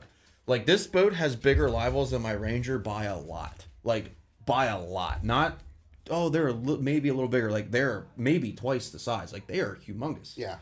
I mean, like there were 3-pounders at the bottom of the live well, and the call, like they were sitting at the bottom, and the call tags weren't even at the top, like floating. How many gallons? I does have it no say? idea. I don't know. It's a lot though. I'm actually gonna look it up I right couldn't now. even imagine. You can go swimming in that. Like, You could cool off in that. Because you remember when I was in the Icon and I literally just laid in the entire Icon rod storage area? Yeah. Dude, like, I'm 6'4". Oh, Yeah. by the way, that boat got totaled. Nuh-uh. Yep, I found out about that No when I was up at JCS. They told me about that. That boat got totaled. So this boat that I was, like, laying in, dude, it was literally, like, I laid down in the storage, the center storage compartment Yeah. in, like, a little cannonball position. And you're not small. Lay down in it? No, I'm not small. And shut the door and latched it. Yeah. Oh my I was gosh. in this boat, dude. Wow. Like, it was huge. They might be slow, but God, dude, they have a lot of room on them. Yeah. That's crazy. Let's see. I'm looking up how big the live wells are now. Jim said, yeah, you just have to know where. 45 gallons. That's a big Jeez. live well, dude. Oh my God. Let me see what the Ranger Imagine was. like a 50-gallon drum being your live well. Right. Yeah. Yeah. Jeez. What? Yeah, it's at Nuh-uh. it's huge. No way. I'm telling you. That's crazy. I can't even imagine that. What was the Ranger? My He Ranger. laps in that. It's literally double Yeah, the there's size. Morgan Oliver's 45 gallons. My Ranger, That's crazy, dude. the 518 VX was between. I just like the first thing I do is I imagine like a 50-gallon drum, and I'm like, how can a 50-gallon drum be somebody's live well? Yeah. What a fucking The Ranger ass, 518 dude. VX. That's crazy. That'll take dude. 5 miles an hour off your speed. It doesn't though. It That's the doesn't. crazy thing, because I don't know how they do it. I really don't. But it's the Ranger was 20, so it's literally double the size. Morgan, Wow. thanks for joining the show, brother. It's good to see you. And I know- Morgan Oliver. Oh, hey. Propeller Dynamics. Morgan, question. Cool. Did you when I had the XB down there? Did you do anything to that lower unit for like a sound modification? I don't remember if we did or not, because this Pro XS sounds throaty. Like it sounds good. This mofo knows how to make a boat run. Nice. They're the best in the business. They had a 20 Point blank period. They had a 21 You ain't gonna beat XRD 'em. running That's 100 awesome. miles an hour a couple days ago. Oh my Crazy, gosh. dude. They're a performance boat shop. They specialize in bullet, like specifically they're a bullet dealer. Yeah. Dude, they're just crazy knowledgeable guys on boat performance. Nice. And But yeah, I had noticed it too, because when I was pulling those fish out, like that thing, those fish were alive. Like they were lively. You know what I mean? Like, granted, it's also cooler water and whatever, but like, yeah. I put the pump on for like 10 minutes today, or however long I put it on, and I went to check when I caught the first fish. I was pumping fresh water in because I leave it empty. did you check to make sure you weren't, maybe flooding your boat? Oh yeah, I did look into that, but yeah, don't worry. The return line goes back into the tube, so we're good. There you go. So, because I was thinking about that, I was like, damn, I wonder if this thing because This deck says really low. dude, some boats actually do that. Some boats, your live well overflow just goes into the bilge, And then, okay. Yeah. which is like crazy to me. Gonna need extra ice this summer, Tony. Mm-hmm. 45. So it's one 45-gallon live well with a divider. That is insane. I'm like, That's I'm trying to crazy. picture that right now, and I'm like, dude, you could stuff a dead body in a 55-gallon drum. I'm telling you, they're huge. Like, They're Yeah. huge. you could. That's crazy. I'm telling you, they're huge. Like I didn't realize it until today when I was fishing. Well, that's why the gas tank is stuffed in there. Dude, with 5 fish in that live well, I opened the. Oh dear. With 5 fish. Why are things like this happening? Bubs did it. Here, scoot forward. He knocked into it. It's all his fault. But yeah, like today, like I opened up the box when I was putting the fish in. When I put my 5th fish in, I thought for a second, I'm like, where the hell is the fish? Morgan says the fish will turn and swim away from you. Yeah. Yeah. That's crazy. You gotta go in dude. after them. Yeah, it's pretty wild. Like That's I went badass, in, dude. I literally went in to grab a fish did a that was net? at the bottom, and like the water was up to my shoulder. Like it's insane, dude. You need a That's net. insane, dude. My only complaint. It's not a Like, put complaint. a net in there. It's not really a complaint, but like the only thing I wish the live well was white, the smallmouth would get really pretty, because like that's a thing. You know that, right? Yeah. Yeah. Like Yeah. that's why when you see guys holding up pictures of smallmouth, it's generally if you have a lighter live well, that's when they get those vibrant colors. But if it's like a darker live well, they'll just stay brown. I've noticed that when I just have them, 'cause I don't really use my live wells like so small. If I just keep them in the net on the side of the boat for a minute while I'm figuring stuff out to weigh them or whatever, that they'll change and they'll get like the stripes really pronounced. You know, I've noticed that at least on St. Lawrence. Turn to that Toady and the Tiger like there. Right? Yeah. Yeah. They're so It's really cool. straight so up, pretty, dude. man. But you never catch them like that. Very rarely do you actually catch one that has the stripes. Like No, unless Right. you like have pissed it off already. It Right. Seems like. Yeah, I read that it's seems like their that's stress like a stressed levels. like reaction. Yeah. now, the only one that I've caught that had the stripes was I've caught one that was 5 and change on St. Lawrence on a bed, but we also screwed with it for 20 minutes. Before I Yeah, finally it was got already the bite. ticked off. Yeah. So, I'll tell you what, you could probably go to Conowingo like next week and catch them spawning, which would be super cool. That would be cool. I've had days in there, like some of my best days on that lake are sight fishing before the tournaments, obviously when they're spawning. But like you can go in there and sight fish like big largemouth, and it's so cool because you really can't sight fish in tidal water around here. I mean, unless you get like a beautiful weather pattern. Yeah. But like, yeah. but you can actually go in there. I feel like the only time you can really like sight fish, which obviously doesn't work around here, is like the winter time is the time when the water is the most clear, and that's because you don't have all the boat traffic stirring everything up. Right. But Well, and you generally just have less like precipitation in the wintertime. but you're fishing a lot of like you're fishing Pretty Boy, you're fishing Loch Raven. Yeah. What is the Pretty other clear. reservoir? Liberty? Have you Yeah. fished Liberty Reservoir too? Not this year, but I fish it now and then. What is your visual as far as fishing in the reservoirs right now? Like the clarity. Yeah. So actually Loch Raven was pretty murky, pretty stained a couple weeks ago. It's cleared up a lot. But the bass were still, last time I fished there, or the last time I fished all day there down in the actual reservoir area, it was pretty clear, but the bass were still pretty shallow. Like the bass that I got on glide baits were in probably about 3 to 4 feet of water. Yep. Pretty Boy is super clear. It's like almost always super clear. I could see down a couple days ago, I could see maybe like 10 feet down. Loch Raven's probably 10 like feet. 6 feet. God.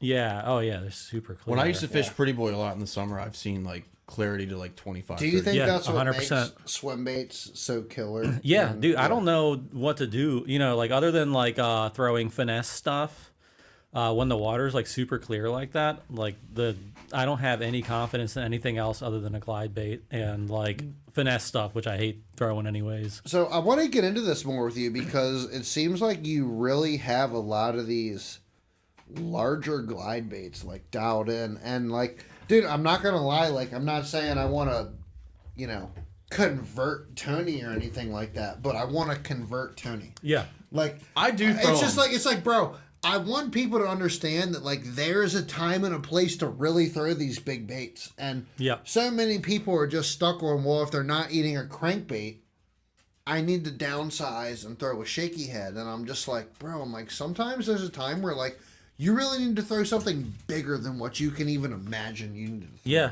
that's what I'm learning. Still learning is that I actually want to go bigger now. Like with my experience you're with already throwing 9-inch, 10-inch baits. So yeah, so I've noticed like at Lockraven's like super pressured. Yeah. And so when I'm throwing like the Chad Shad or something, they kind of, and I've got the live scope and everything, so I get to see their reaction, and I get a ton of follows, but I don't, unless I'm throwing something like 9 inches or bigger, they kind of don't really seem to care. They'll like watch it, but they won't commit to it. So something over 9 inches or over seems to be the ticket right now, and I think that's going to change, because it's getting more and more popular. So the reason why it's becoming way more mainstream. Yeah, since like, dude, the whole swim bait thing was not a big deal until I can't really remember when, but it's like all of a sudden like the KGB Spro Chad Shed like kind of came out, and like that was kind of like. Well, Elite Series guys started using them like in the last 2 or 3 Elite Series years. guys. Well, like, dude, don't get me wrong. The Elite Series guys have been using them for a long time. right. They've been throwing like Chris Zowden was throwing big glide baits for a long time before it became mainstream. But there were other guys that were out there throwing big baits before it became. When it got big, when they started designing like, their own baits, when they got deals with Bass Mafia. It was, dude, when guys would go out and they started fishing and they started producing bags, or at least having a bag and then throwing a big bait and then to get a calling kicker. one of their fish on a big bait, it started to become more mainstream. Yeah, yeah. So I would say within the last 5 years, 5-6 years, it's just really blown up. And especially, I'd say in the last 2 years, it's become way more normal. Like I'd say it was, for a while there, it was like, like the skater guys and like people that used to play music or skateboarded and stuff. Did you ever skateboard? Just curious. Yeah. So you just describe yourself? Yeah. That's awesome. That's fantastic. I love that. So it's like people that were into like alternative culture type stuff. Like that. It was like.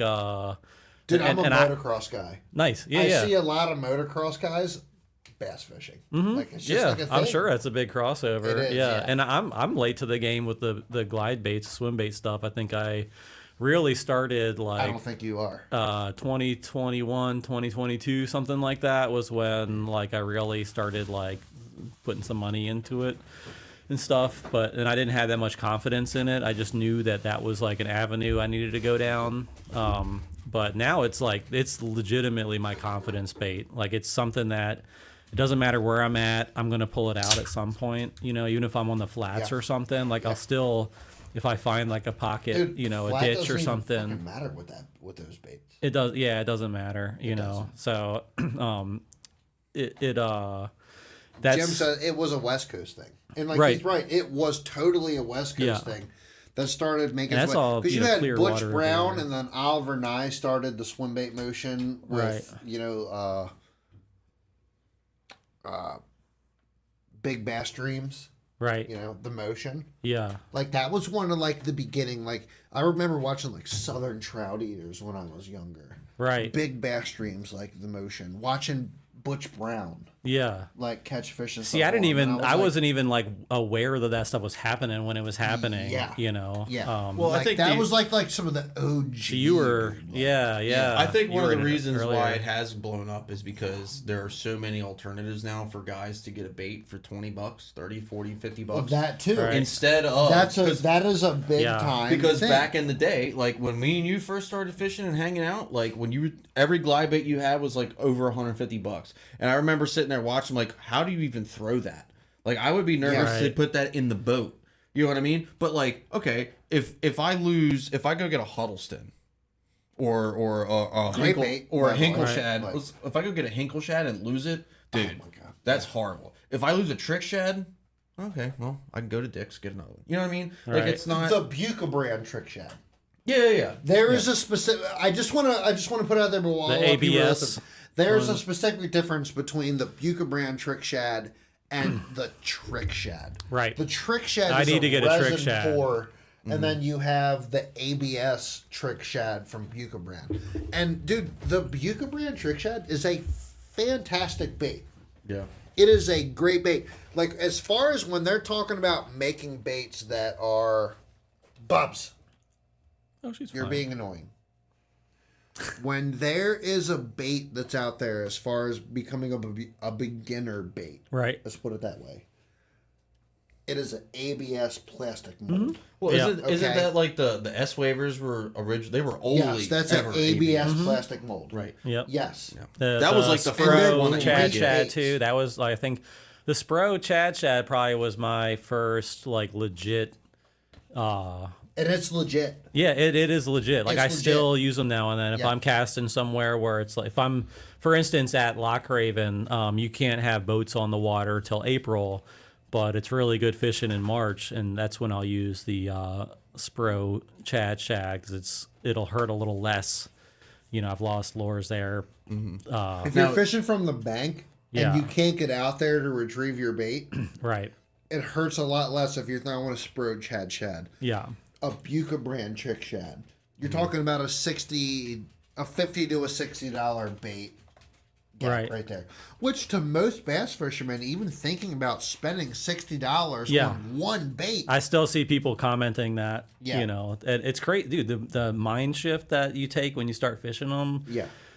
to where, you know, I don't know how many people I've heard talk about like, oh, you know, I wouldn't cast anything more than $20, you know. You have no idea. And then they're like, I wouldn't spend $80 on a lure. And I'm like, I just spent $180. Yeah. Yeah. I just this, spent you know. $200. Yeah, on a yeah. lure. But like, But, really, like, bro, man, it's there the is fish a that you catch on very- it, though. There's a very fine difference between Yeah. spending $60 on the ABS trick shad and $175 on a 7-inch trick shad.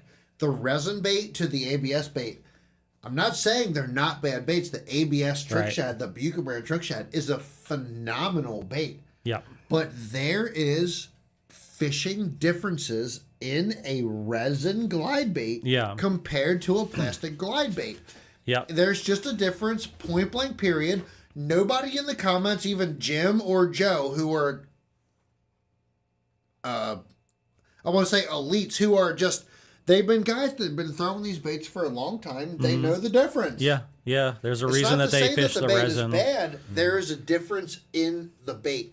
And Yeah. once you start throwing those big baits, you start noticing the difference. Yeah, I'd say the ABS baits are mostly as like a. They should be seen as like a gateway. Right. Like when you talk to somebody that is afraid to throw a $150 bait, get them on like the Spro Chad Shad or whatever, you know.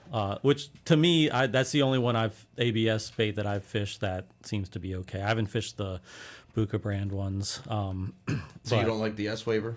I don't like the S waiver. It I know was like people the catch bait fish on that- them, but it was like it does. the bait that started it. for Right. her. I You know like what mean? chopping Like, baits, and that Yeah. kind of like I never quite The felt caging- right. do you like fishing a it. Also chopping the- bait more than like a wider glide? Yeah. You do. Yeah. I like having that distressed, like whacked out, like, you know, shad or trout. What about the G-Rat baits? I haven't tried that. I haven't tried I have a those. couple of them. I like them a lot. Yeah, they're But supposed I, to be good. you know, I don't. I mean, I'm not gonna sit here and say I don't throw. Yeah, I glide feel you baits. from Joe Right. and Jim. I definitely Straight up. I throw them, but I have very specific instances where I know that like there's a couple spots where I'll throw a glide that I know like there's big fish in this area. Yeah. I'll work it with a jig first. If I don't catch the big ones, Yeah. I will throw the glide. Yeah, yeah, 'Cause that's But good. it only happens for like a little bit of time a year. Right. And then once those bigger fish move, then it's kind of not a thing. But Yeah. I mean, I had one on the deck today. Believe it or not, Chad, I just didn't throw it. This is how dangerous. I had Or a glide. I had a glide. You did on have too. a glide. I had Nice. a G-Rat on. I didn't. Joe throw it, Mannion says, Tony, do yourself a favor and don't listen. Or don't, what does it say? Gio says you know what to throw at the lock. And then Joe says it's popular now, so it's getting Yeah, gay. Which, like, I can semi-agree with. Yeah, totally. Yeah. Like, in a way. It's There's losing people- its cool factor, definitely. It's like, so, I'm not going to name any names, but there's people that are, like, straight up hammered. You know who I'm talking about. There's people that are straight up hammers out on the flats, and now all of a sudden they're like, buy this glide bait. Buy this glide bait. And I'm like, bro, you would have never, ever thrown a glide bait had it not been for what you saw in the professional leagues or something. That's what it nature. takes for most people. You Yeah. know who I'm talking about. But it's like, and it's the same thing with the stupid Koike crap that went Yeah, around. the Queekie is a freak some bullshit too. Right. I mean, does it people, work? Yeah. People but- don't realize Ike is an OG from the swim bait posse. What did he used to throw? The only thing Ike's done is steal the design of the flag.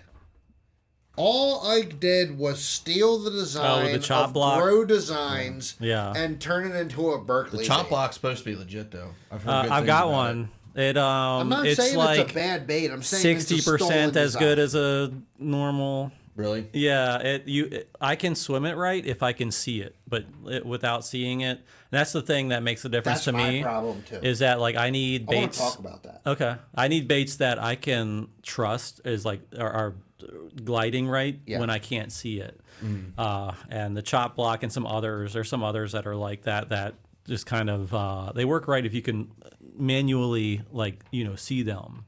Jim says it makes baits more available to people now, unlike the past when you had to know a guy to get one. Right. He says, obviously, if you want to get into a certain bait, talk to him. Okay. He'd get with me. I'm serious about baits. I have a hookup. He Sounds good, Jim. definitely does have a hookup. I saw his wall of baits. He definitely does got have a something hookup, going on. And Yeah. if you throw those baits and you produce fish on those baits, I can see it working out well. And I lost my bull shad glide 8-inch. It was my first resin bait. I caught a lot of good fish on it. I lost that a couple years ago. I need to get either a trick shad or something like that. Yeah. I think it was the V glide. I think it was something like that. But one thing that I haven't heard anybody talk about, or it might be unique to me or whatever, about glide bait fishing and why I do it is that has a completely different feel than fishing with normal baits, and there's something about it. I'm a little weird and I read too much into things. I put way more into stuff than most people. It's I think. autism. Yeah. But to me, it's like it's like a remote control fish. And you're down there Yeah, straight in up. the fish's lair with another fish, like doing, like acting or something. You know what I mean? Like to me, it's a whole other world. It's like it opens up a whole like other dimension to fishing. Like normally, I mean, everybody knows what normal fishing's like, but like it's a whole other thing where it's like almost interactive. And like you're kind of participating in the fish's world. I don't see fish normally like kind of like interacting with a chatterbait, for like 80 feet, I don't see like them doing the same things and like hauling fish. You'll fish the same brush pile with like all the lures in your boat, and then you'll throw like a big swim bait, and that's what's going to get them unlocked from the lay down. And even if you don't catch it, at least like you see what's down there, It's enough to just piss them off. Right. Yeah. And so to me, that's like, I get bored easy. I'm really big on like efficiency. I do not like just fishing. I don't like going out there. If somebody said, I don't like just going out there and wasting the day away, throwing baits and trying to figure out what they're going to eat. Like, I mean, I do that, but like,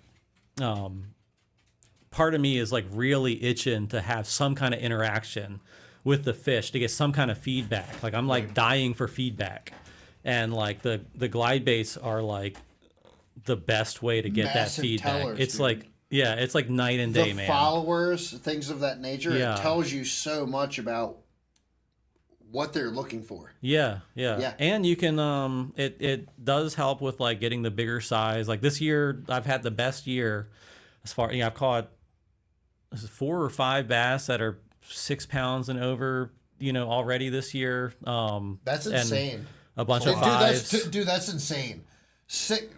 4 and 5 bass, 6 pounds and over, like that's crazy And like already. Like dozens over 4 pounds, and I am fishing a lot, but like,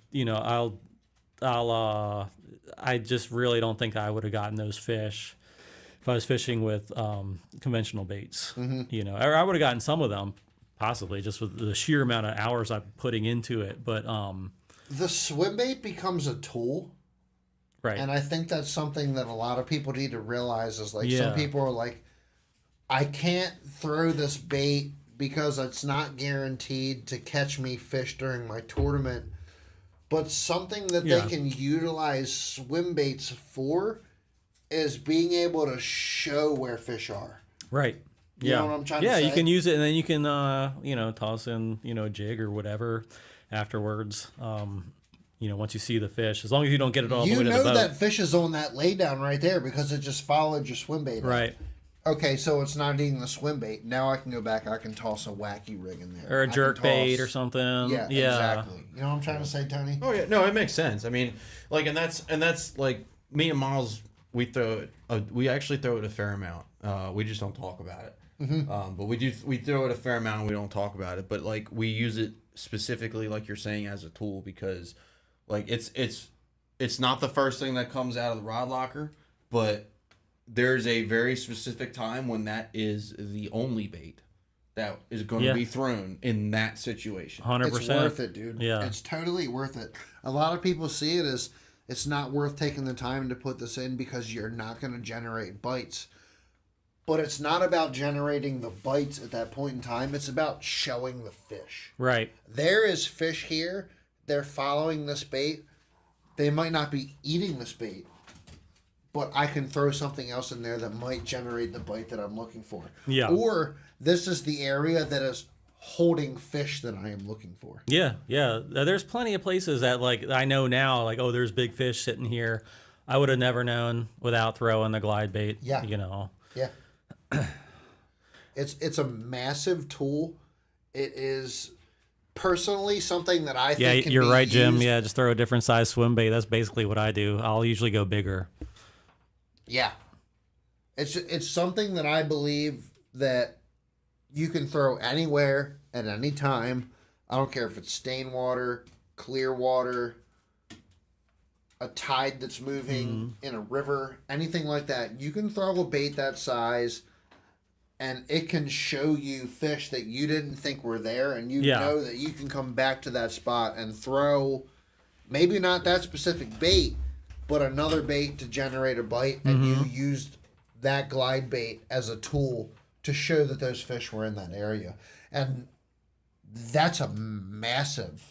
Well, it's because that is a massive... It's not just triggering their feeding instinct. Yeah. It's triggering their territorial instinct. Exactly. If they see like a crappie or like, a big shad coming through their spot, they're kind of like what I've been noticing this year is that they're kind of like, I've been thinking of like a lot of the bass as like bouncers, and they're kind of just escorting my bait out of the area, and so then it's like, okay, well, how do I get them to like get mad at my bait? You're or not like Jim said, generating like, the bite throw a off different of- size. I throw a bigger one to like make it more mad. Yeah. I think that's probably how I got my PB last year. Was I think it was just I'd seen this fish swimming around for like days, and I finally got it on the legend, and I think it was just trying to get. I think it was like finally ready to maybe spawn sometime in the next week. And so, was just getting tired of this fish swimming around it, and it finally like, bit it,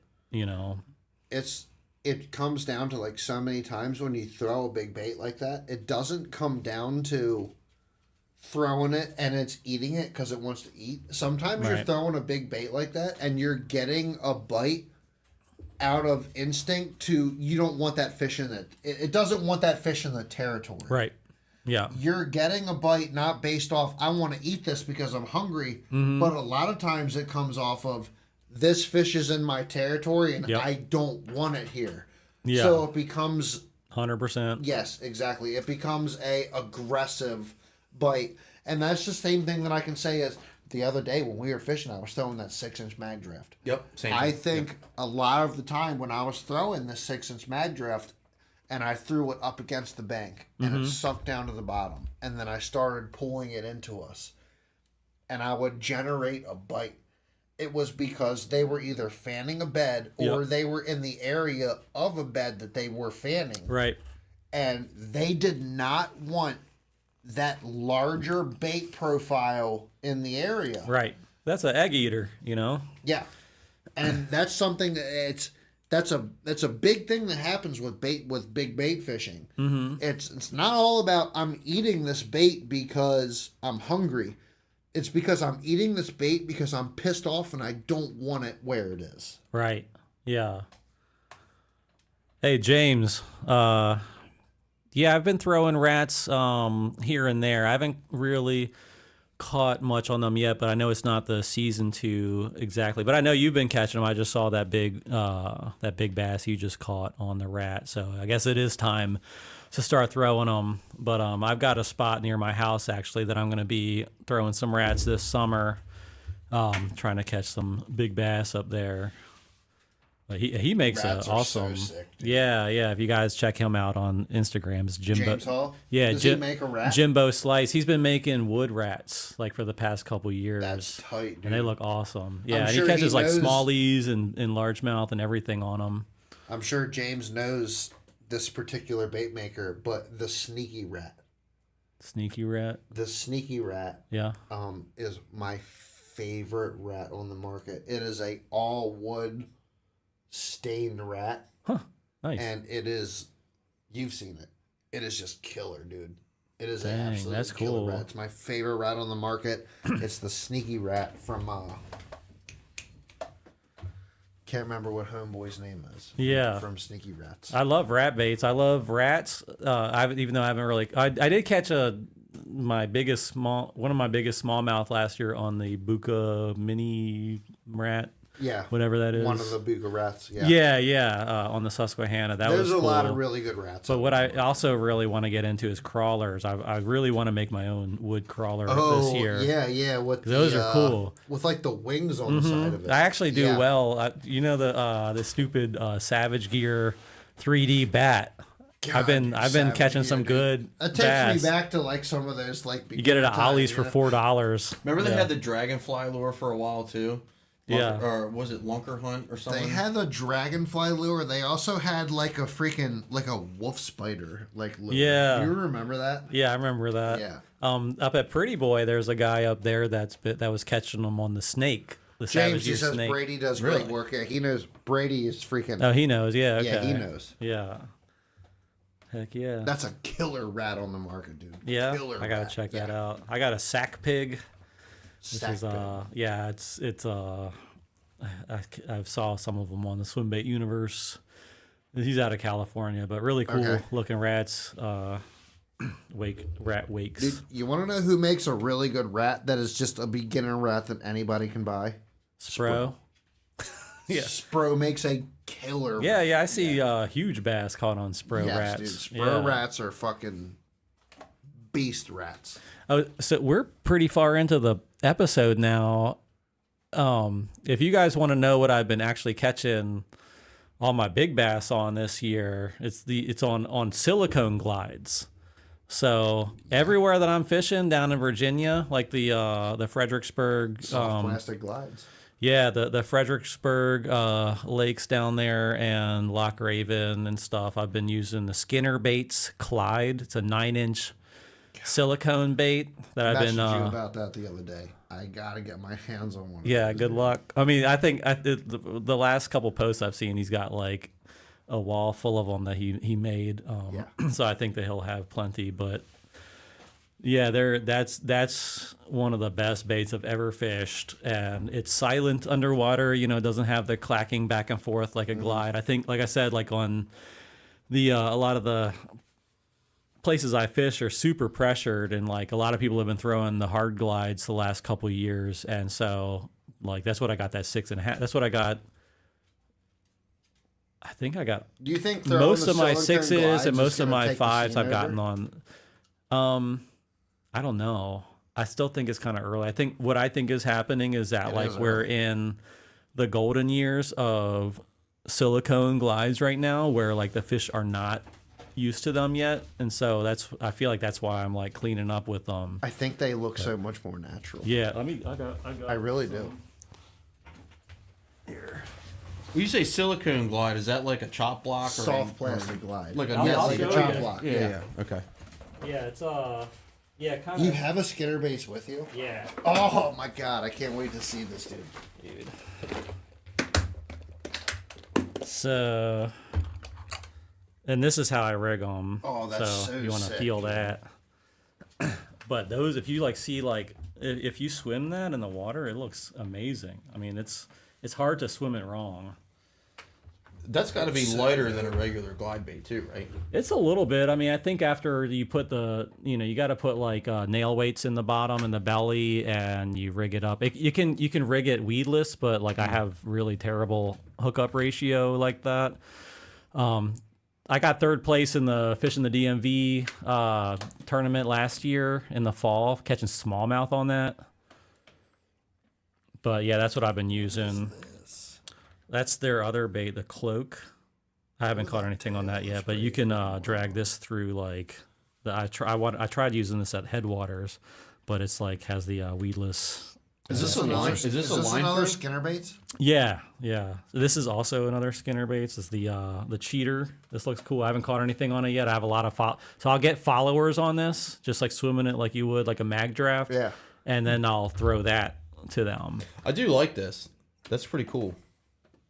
How much is one of those? Dude, I wish they would It's only make this $160. 160. Yeah. It's not as bad as it could be. Yeah. It's pretty expensive. Like, you want to talk about like the Grow Designs or like the Skinner baits. Like, it's totally fine. Like, I wouldn't pay the money for this, but at the same time, do they make anything in like the shad body shape? Because like, obviously, Yeah, they're all like this it would kind of shape. It would draw the same exact bites. Oh yeah, 100%. I mean, This does look a lot like a trout, though. Yeah. Like, that looks like a sick-ass trout in that soft bait. And it's like, dude, that soft bait design, you see those treble hooks, like, down there at the bottom? Dude, this soft bait design, so like, they hit this and this can come out. So you can see the treble hook. It's a line through. So when I get It's a the line bass through. in, like, the bait's actually, like, 3 or 4 feet up the line. How sick And they're is that? thrashing away, and it's not doing anything. And also, the amount of like rocks and piers and pilings that I've hit with that, like it doesn't do anything to it. You know, I crack resin baits all the time on structure, but it doesn't do anything to this. That profile was so sick. Like, they have that they've shown that in a couple other baits. Like, first off, I will never support Berkeley. I won't do it. Yeah. I'll drown in the water before I support Berkeley. Yeah. But you know what I'm trying to say. Like, I just G-rat, love that. Or this is the sack pig rat. Sack pig rat? Yeah. That's pretty sweet. This is a jitterbug I made. Dude, look at caught the anything yet. freaking D-rings in that. Right? Yeah, so he actually, so those D-rings are actually eye screws, and they go all the way through the swivel right there. Oh, really? Yeah. So there's nothing coming off of that. No shit, dude. I bet you this thing has so much freaking body movement. It's insane. Yeah. Yeah. That's a sick rat. It's pretty cool. Yeah. That's a super sick rat. I definitely want to get some of those Skinner baits glides. Other than the Grow Designs, like the flagship, Yeah. I like. There's nothing else. Okay, so I do have some of the Raid Okasamas. Yeah, I saw those. Yeah, are those swim good? Yeah. Okay. Oh, yes. I haven't been able to get them to swim the way that I think they should swim. Yeah. See, And these maybe are that's like 'cause I haven't effortless. put enough time into them. Yeah. But I have some of the Raid Okasamas. I might give you one before you head out of here today. Okay. I want to see you throw one. Maybe you can get it to swim the way. Yeah, I can try to like I do bought the like weights and 6 stuff. of them or something like that. Yeah, they're pretty cheap. I've never ever used them. Yeah, cheap at like $60 or $80 a glide, whatever it is. I mean, that's still better than 300. Yeah. Like, Yeah. I could justify. I mean, like even those soft glides for the quality of the bait, like for $150 to buy one or two is doable. But like, if that bait was $400, like holy shit. Like that's like the guy, like the depths. What's the depths? The depths 250 is still like $180, right? Yeah. Now that's an interesting bait because that bait is soft outside but still has a hard core, right? Say that again. The depths 250. Well, the depths baits, they have like a like they have like silicone on the outside, but it's core is solid, right? Is that what it is? I haven't think so. fished one. Yeah, there's like they're not like hard resin or whatever. They feel like that one, but it's not. There's not a lot of give to it. There's like a harder core in the middle. Right. But yeah. I know everybody loves those things. Oh, Tony, you should try. So this is the Kurt Mitchell War Panda Nugget. That's one of the baits that I was talking about earlier. This was like made for like tidal, like Delaware, Maryland. You like that bait? I love it. Yeah, it swims so effortlessly and like it stays up in the water column like perfectly. Because one problem I have with a lot of like resin baits is that they'll sink really fast, and I'm trying to like figure out how to get them to. Because what I like is when they, like I like chopping them, but I want them to also like be able to just hang, within the top in 2 like feet of the water. 6 to 12 inch. Yeah, but most baits will just start sinking like crazy, and this like has, and the way that so a Chad shad is like much more narrow, towards the front, but this actually think of it like a Colorado blade, where it's like the water displacement. So the head's so tall on this that like it creates like, I feel like in the dirtier water, it gives them. Like it allows them to hone in on it better, with their lateral line, because it's just pushing so much water. Like, and it's very hard to swim this wrong. Like you can really feel like what it's doing in the water. And like I said, it's made by like a local guy. So it's like, and I looked at his website. Have you seen the bags that he catches on these? Like he's caught like multiple like 25 plus pound bags in the Upper Bay this year. On this. That's one of the reasons why shit around here as far as glide bait. Can I look at that? Yeah. This is one of the reasons why guys around here have started throwing some of these bigger baits. And like to me, it's not that like I laugh at it. Yeah. I laugh at it. It's not that I'm laughing at the fact that not that it works, because I know that it works. I'm laughing at the fact that so many of these guys who are like hammers out here on the flats have denied this bait. Yeah. For so long. You know what I'm saying? And then all of a sudden, it just like, oh, this really does work. I can do something with this bait around here. Yep. And then they start throwing it, and it's like, I'm not anywhere near as good as a fisherman as you are.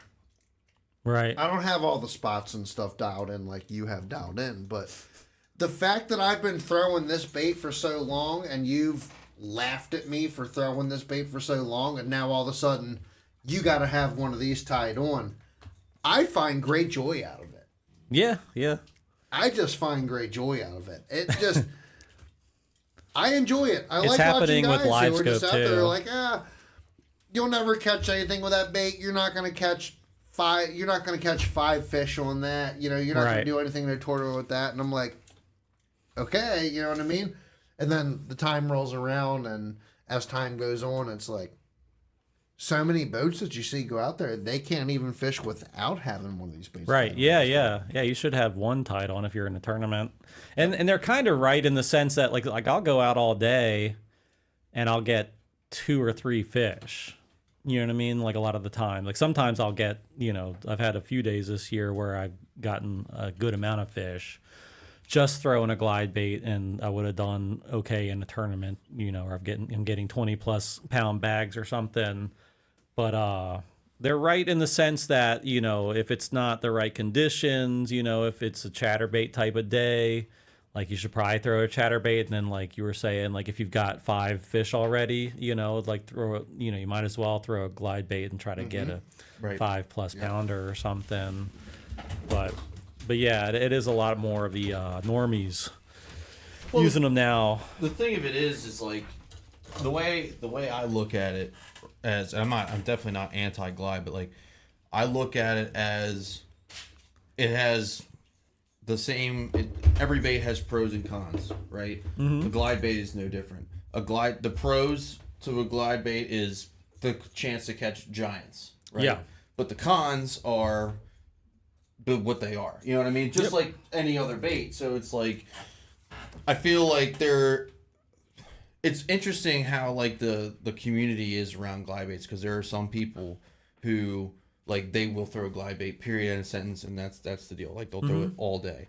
But you don't see a lot of guys that do that with a chatterbait or a spinnerbait. Right. I'm just, it's interesting as to like why that is. You know what I mean? Like, because I mean we can't deny that a chatterbait dominates. Yeah. Tidal water. Like it just I don't think there's a day that I go fishing without throwing a chatterbait at some point. Right. But it's like there's the commitment and like the cult following that the swim baits have is just so different versus like conventional, I guess if you want to call it like conventional fishing. But I think the thing of it is like you can get super dialed in with a glide bait and do a lot of really cool stuff with it. I think for like a tournament, like me and Paul fish tournaments like every weekend.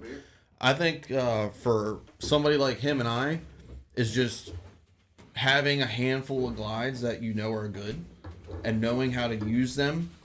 But I don't think you necessarily, like you said, like I don't think in a tournament, unless it happens to be on, you're going to throw it all day. No. But knowing when to throw it and knowing how to utilize it like you would know how to utilize any other tool or any other bait that you have is going to make it dangerous. Right.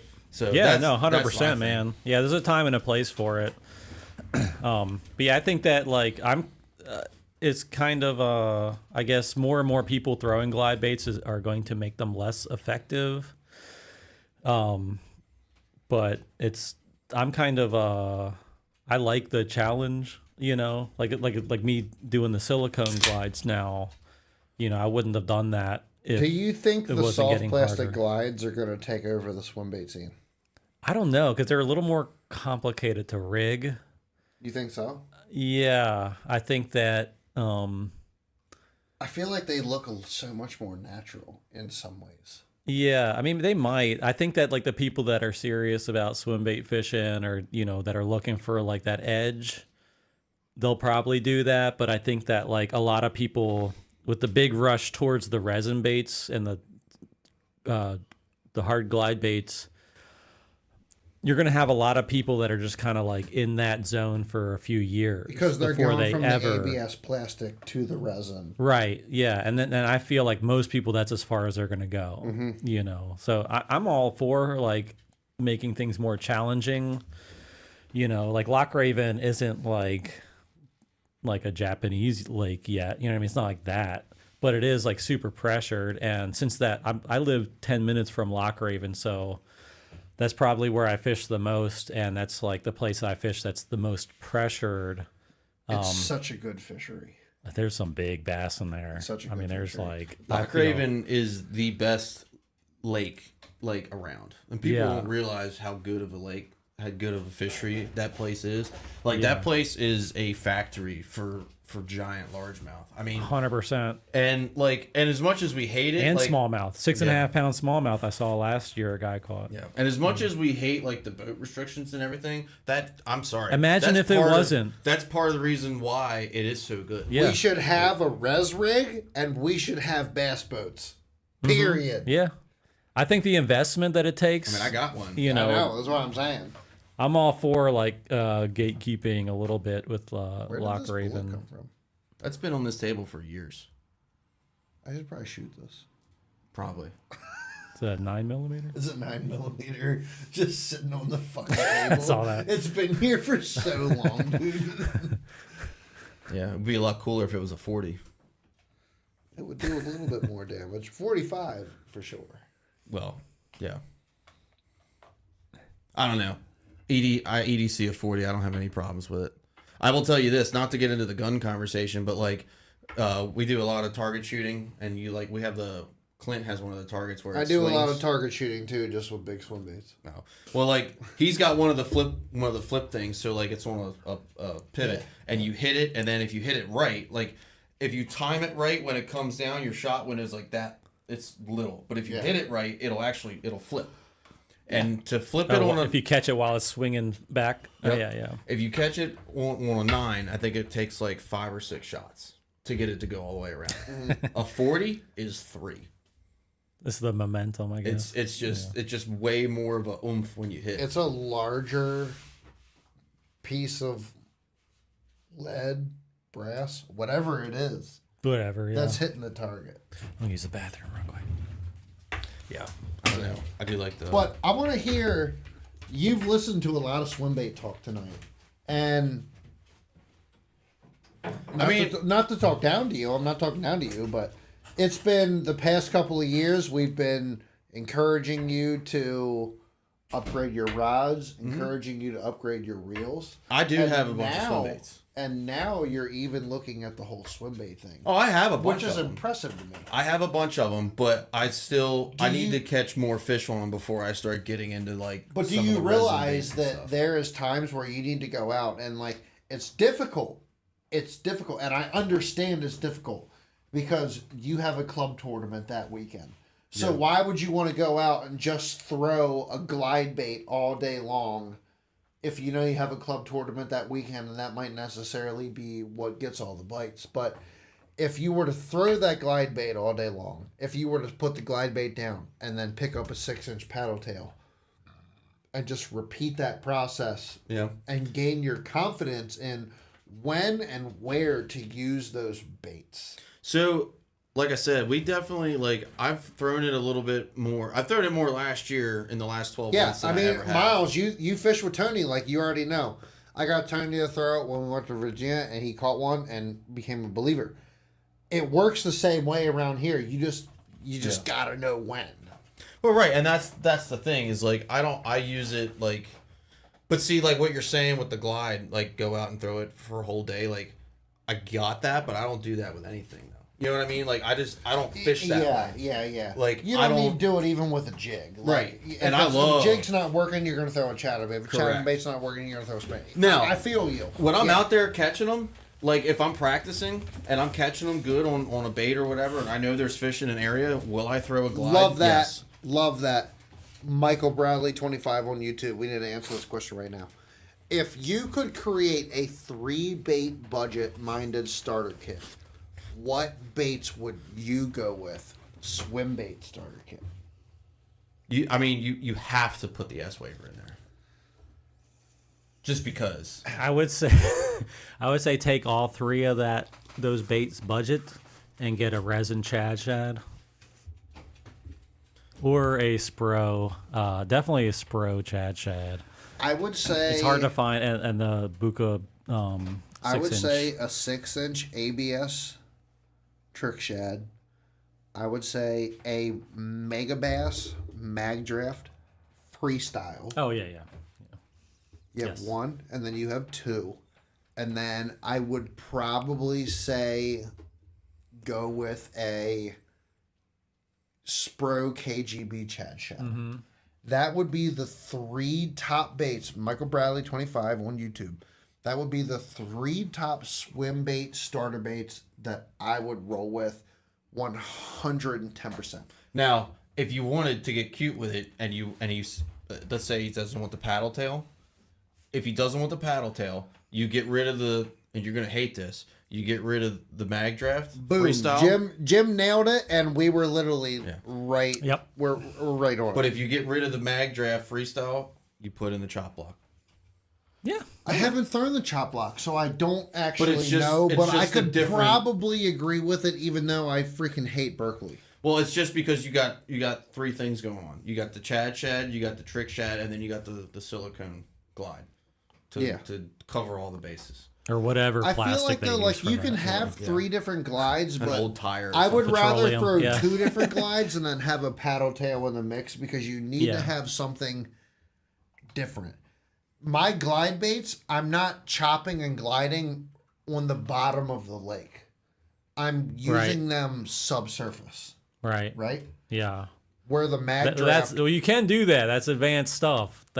I'll do that in the winter. Way more advanced, dude. Yeah. It's so much that's hard like to live do that. scope territory. Yeah, so you don't get hung up. Exactly. But with the mag draft, the Zow Dangerous, the weighted money minnow, whatever you want to throw, you need to have a bait that can bounce along the bottom.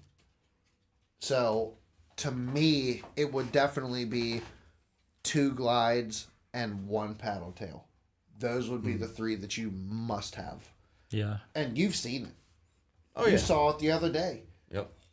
That freaking mag draft was killer. I threw the Zow Dangerous a couple times today. It wasn't the deal though.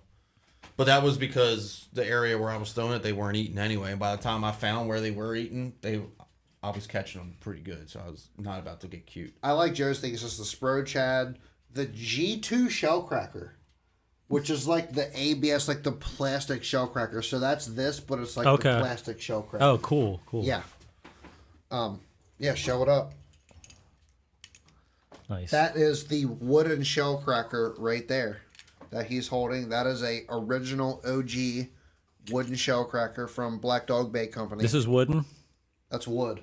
Nice. Yeah, that's wood. I want to get more into wood baits this year. Yeah. A lot of the OGs are made out of wood, and then they started making them out of resin and other thing and plastic. How did you sink a wood bait though? Like how does that work? I believe you drill like holes. holes in the bottom and you fill those with lead. Or that's like one of the ways to do it. That's one of the things that you pay for. You know what I'm saying? Some guy didn't just carve this design and throw it with nothing in it and it worked so well. They carved it and then they took so much time out of their day or whatever they were doing to weight it differently. Yeah. Through drilling different holes. Like, dude, there was probably 1,000 different models of this bait. And that guy finally found one that floated and just set just right. And that's what you pay for. Right. You pay for all the iterations that he went through prior to the final product. Exactly. You're not just paying for something that this guy just pours the first time and is perfect. You're paying for something that this guy made and took years out of his life to perfect. Right. And then sell it on the market. That's what you're paying for. And this is a Black Dog Baits wooden shellcracker right here. As I well heard as a Gantrel. Yeah, an that's supposed to be really OG good as well. Black Dog Baits Lunker Punker. That is a wooden OG Lunker Punker, 8-inch Lunker Punker. Beast. Yeah, it's huge. Beast. Great baits. Dude, I'm not even gonna lie. I don't even throw those Lunker Punkers. Like That's they're like a walk the sick dog ass type baits. bait, right? It is, dude. It's literally like a 3-foot ass, dude. They're massive. Like that's it's awesome. crazy. I haven't fished one before. I've caught fish on them. Yeah. Yeah, I have, but it's like, For some reason, I imagine even small fish would eat that. oh, they will. Yeah. Dude, even like a 6-inch mag draft, dude. You're talking a 2-pounder will eat a 6-inch mag draft. I have 2-pounders eating I had a 2-pounder eat the prince. Yeah. It's like they're trying to All mate day or long. something, or they're just For mad. so many people, like, oh, this fish isn't going to eat that. Dude, I'm telling you, dude, a 2-pounder will eat this. Yeah. It's Yeah. just, it's not even about eating it. It's about, it just pisses it off. Right. Bass are so territorial. They're so angry. Like, they don't like fish like that in their area, and fish that are just like moving like they're on a special education football team. Like they don't Right, yeah. They don't want it near them. They just don't. It's like freaking what's his face? Freaking Bobby Boucher. Like Right. strolling past their freaking bass nest. They don't like that. They don't want Bobby Right. Boucher. Yep, get I'm outta Bobby here. Boucher. Dude, 14 ounces? Holy crap. Yeah. Wow. Wait, How do you which bluegill is 14 ounces? Also, has a bluegill naturally ever been 14 ounces? There's definitely some giant crappie and bluegill out there. However, I would say but that's the whole point that I'm trying to say though is you can still throw a 14-ounce bluegill. Yeah. They'll attack it for a different reason. They're attacking it for a different. They're not trying to eat it. They're just attacking it because they're mad at it. Right. Like they just don't want it near them. That's what so many people need to realize. It's not even about getting the bite because they want to eat it. People get hung up on that. You're agitating them because it's near them. Yep. The territorial instinct. 100%. And somebody made a comment a little while ago about it. I think they were talking about the silicone baits like folding up, and they can actually get it in their mouth, and that's a huge like point that the resin baits don't really, you're kind of they T-bone the resin baits a lot of the time unless you get a really big bass that really hits it exactly the right angle. Like it's gonna be like on the outside of their mouth. Mm-hmm. But like most of the silicone bites that I get, they're actually like it's folded up. They just suck it right in, and then you get them with the trebles. So they actually get it in their mouth. Even like a 2.5 pounder, will get it in their mouth. Just because it folds up so nice. We're getting deep into this conversation here, and there's obviously so much longer we can go because we're getting late in tonight. Mm-hmm. But I want to talk about between us and to our viewers, if anybody is looking to get into a swim bait combo between a paddle tail and a glide bait, let's talk about what a good swim bait combo is and how much it might be for the people that are looking to potentially get into throwing glide baits and getting anything 6 inches or bigger. I think anything 6 inches or bigger would be considered throwing a bigger bait. Yeah, below that, 6 inches and down, I would say you could probably use like a jig or frog rod. Exactly. So I want to talk about a starter combo for glide baits and paddle tails that are 6 inches or larger before we get off here tonight, and what you guys think a good combo for that would be. The Dobbins 835/836, because they make two models. Fury series. No, it's actually a swim bait rod. It's the Dobbins. The Buca series. Yes. I have it and I love it. How much are those? If you don't get it on, I think retail it's like $200, but you can. I got mine on Amazon for $120. Okay, yeah, I heard those were really good. So what is it? The nice. Dobbins what? Dobbins bull shad rod, I think. Dobyns.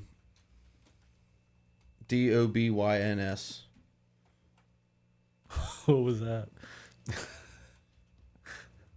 That's not even close. Dobbins. What just happened?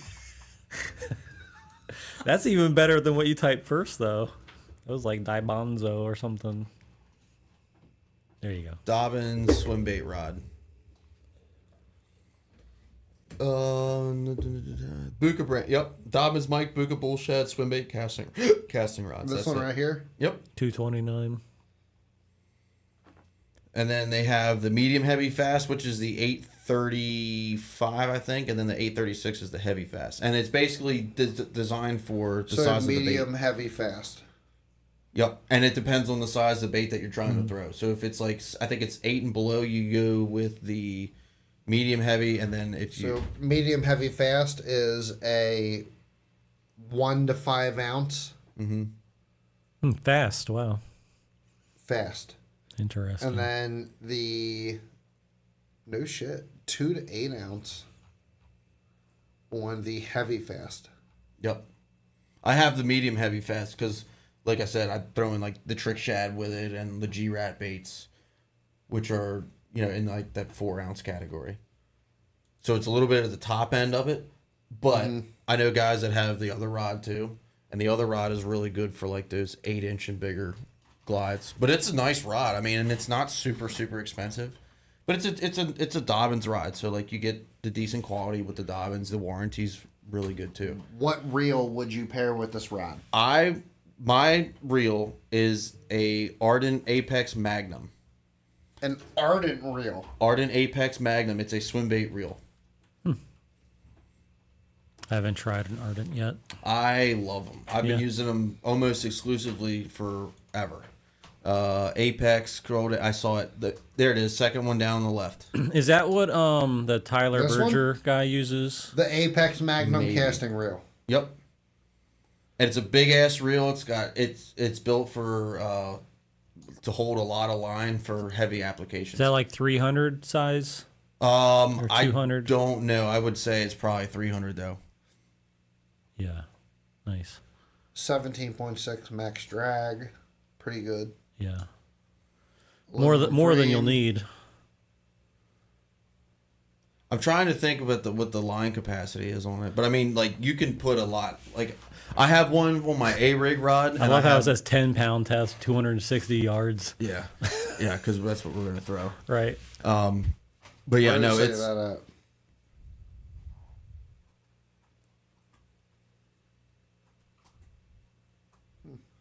I don't know why the reviews aren't the couple reviews that There's were written only there one aren't review. good. Oh, there's only one.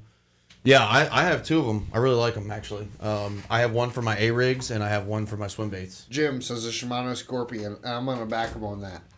So, for me, since we'll just go down the line here. For me, I'm saying the iRod. I personally really like the iRod Genesis 3 series. Here's the Genesis 3 swim bait series. And then I noticed that that's seems to be what Kurt Mitchell uses for these. okay. Yeah. I didn't know that, but it makes Yeah. complete sense to I me. saw it in the pictures. The iRod series say 7.8, moderate, medium, heavy, moderate, fast. Which is, so let's go down here, 7.8, medium, heavy, moderate, fast, 1 to 4 ounce. That would be the Swim Bait Junior. Yep. Killer rod. Killer rod. You could go to the 7.9 or let's say the 8-foot rod. Heavy, moderate, fast, 3 to 8 ounce. You're throwing your bigger 8, your 9-inch, 10-inch glides on that. Yep. And then when you go to 8-foot extra heavy, see, that's where it kind of gets weird to me. That's a moderate fast. When you have an extra heavy moderate, Right. 3 to 10 ounce, to me that still says glide bait rod. Right. Yeah. 100%. Well, it definitely is, and like Yeah. so, it's the taper is the tip. The actual the power is the rod, the Right. backbone of the rod. Right. So you still have the backbone, but you have the tip, and the reason why, like I'm not very smart on the glide bait thing, obviously, but like it still has treble hooks. I don't want to pull Right. cue with treble hooks, right? Yep. So that's why the moderate is the thing here, and that's the same thing Yep. with the like now Dobbins says it's a fast, but it's also a Dobbins, and Dobbins like rod actions tend to run a little bit lighter than or the tapers run a little bit lighter than other brands in my experience. I would say right here on this particular situation, your IGR 783 SB, your 7.8 medium heavy moderate fast 1 to 4 ounce is your all around good glide bait and paddle tail rod. If you are specifically looking for a paddle tail rod from iRod in the Genesis 3 model, I will get the 7.6 heavy moderate fast, the 2 to 6 ounce. That is probably what I would do. Overall, the 7.8 medium heavy moderate fast is getting it done for your paddle tails and your glide baits, and then I am pairing that up personally. I'm going to pair that up with probably a Corrado 200. Mm-hmm.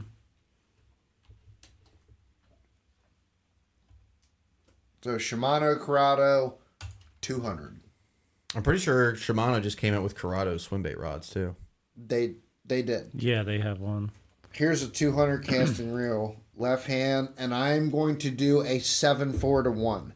That is what I would use for all of my glide baits and or my swim baits. The Yeah. 8.5 is more of a jig. A lot of people in the use 200? 8 for glide baits, and I can't do it. It's too. The 8 to 5. Yeah, It's too fast. it's too fast. I top out at 7 to 1. So I definitely think that the 200 Corrado would be the deal in a 7 to 4 to 1 with the Genesis 3.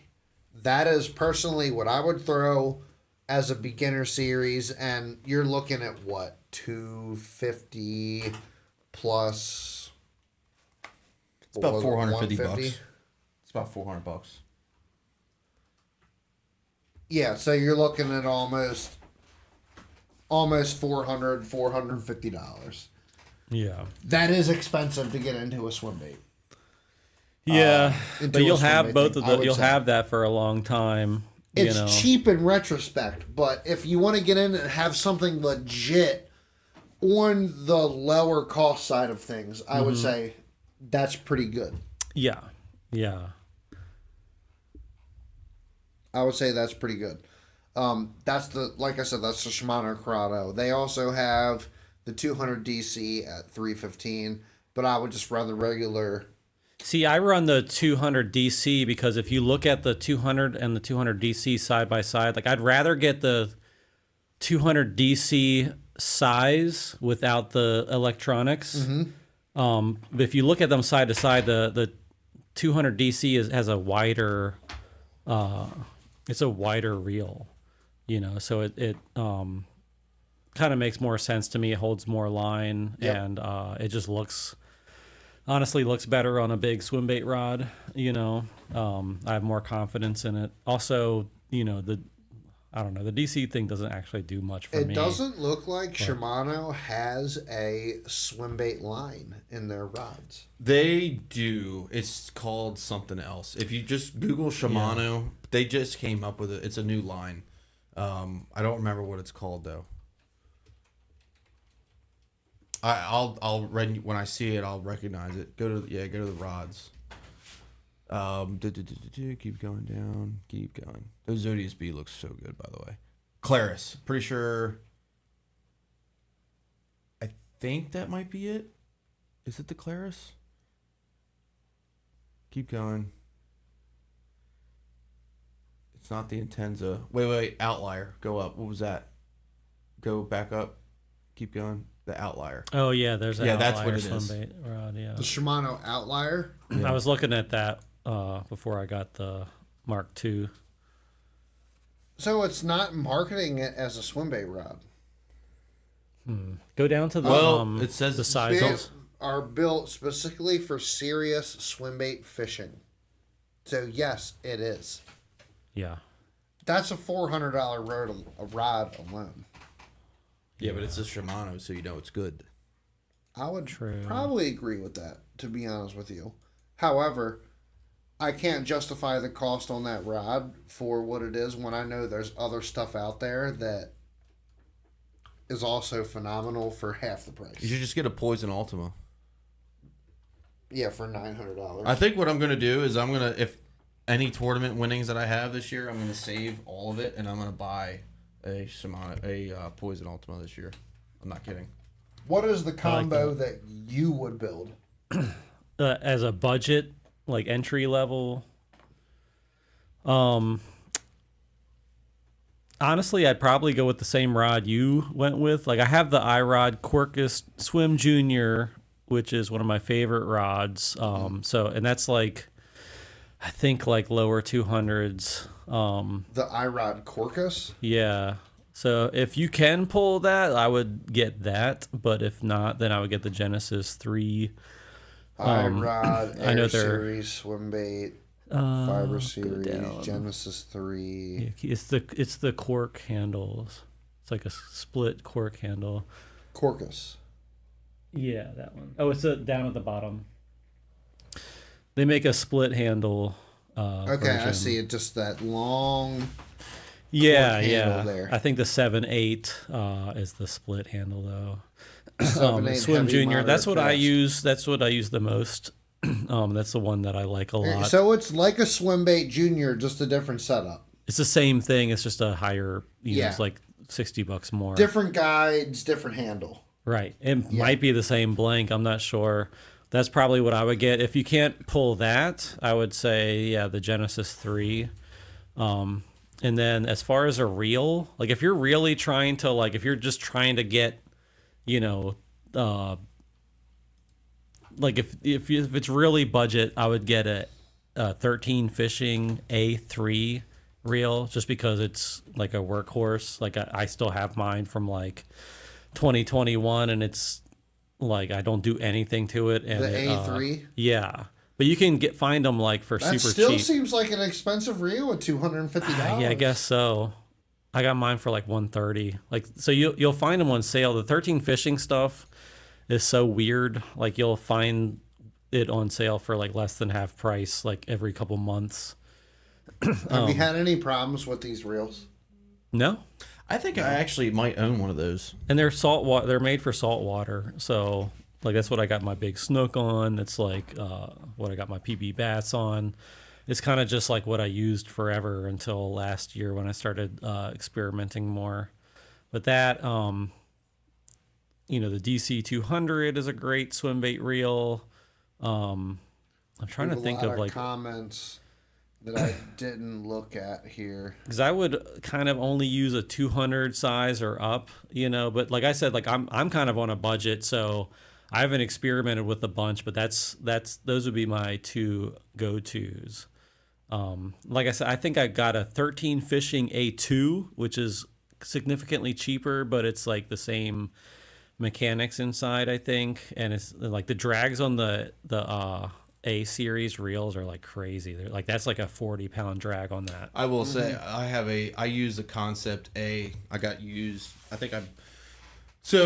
dabble with like reels and cleaning them and stuff in my spare time. Yeah, like, I clean heard them for like some of the guys in the club, and one of the guys in my club had a Concept A.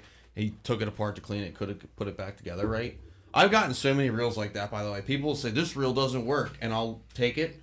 Yeah. And I'll take it up, and they'll give it to me. I'll take it apart and be like, oh, well, this was one wrong. Yeah. And then I put it back together, and it's perfectly fine. I'm like, well, that was free. Yeah, it's that's kind of awesome. neat. So, I'm actually got to clean one of Miles's reels tomorrow. But yeah, so that's how I got into my 113 reel that I own, and I use it for frogging because of the drag.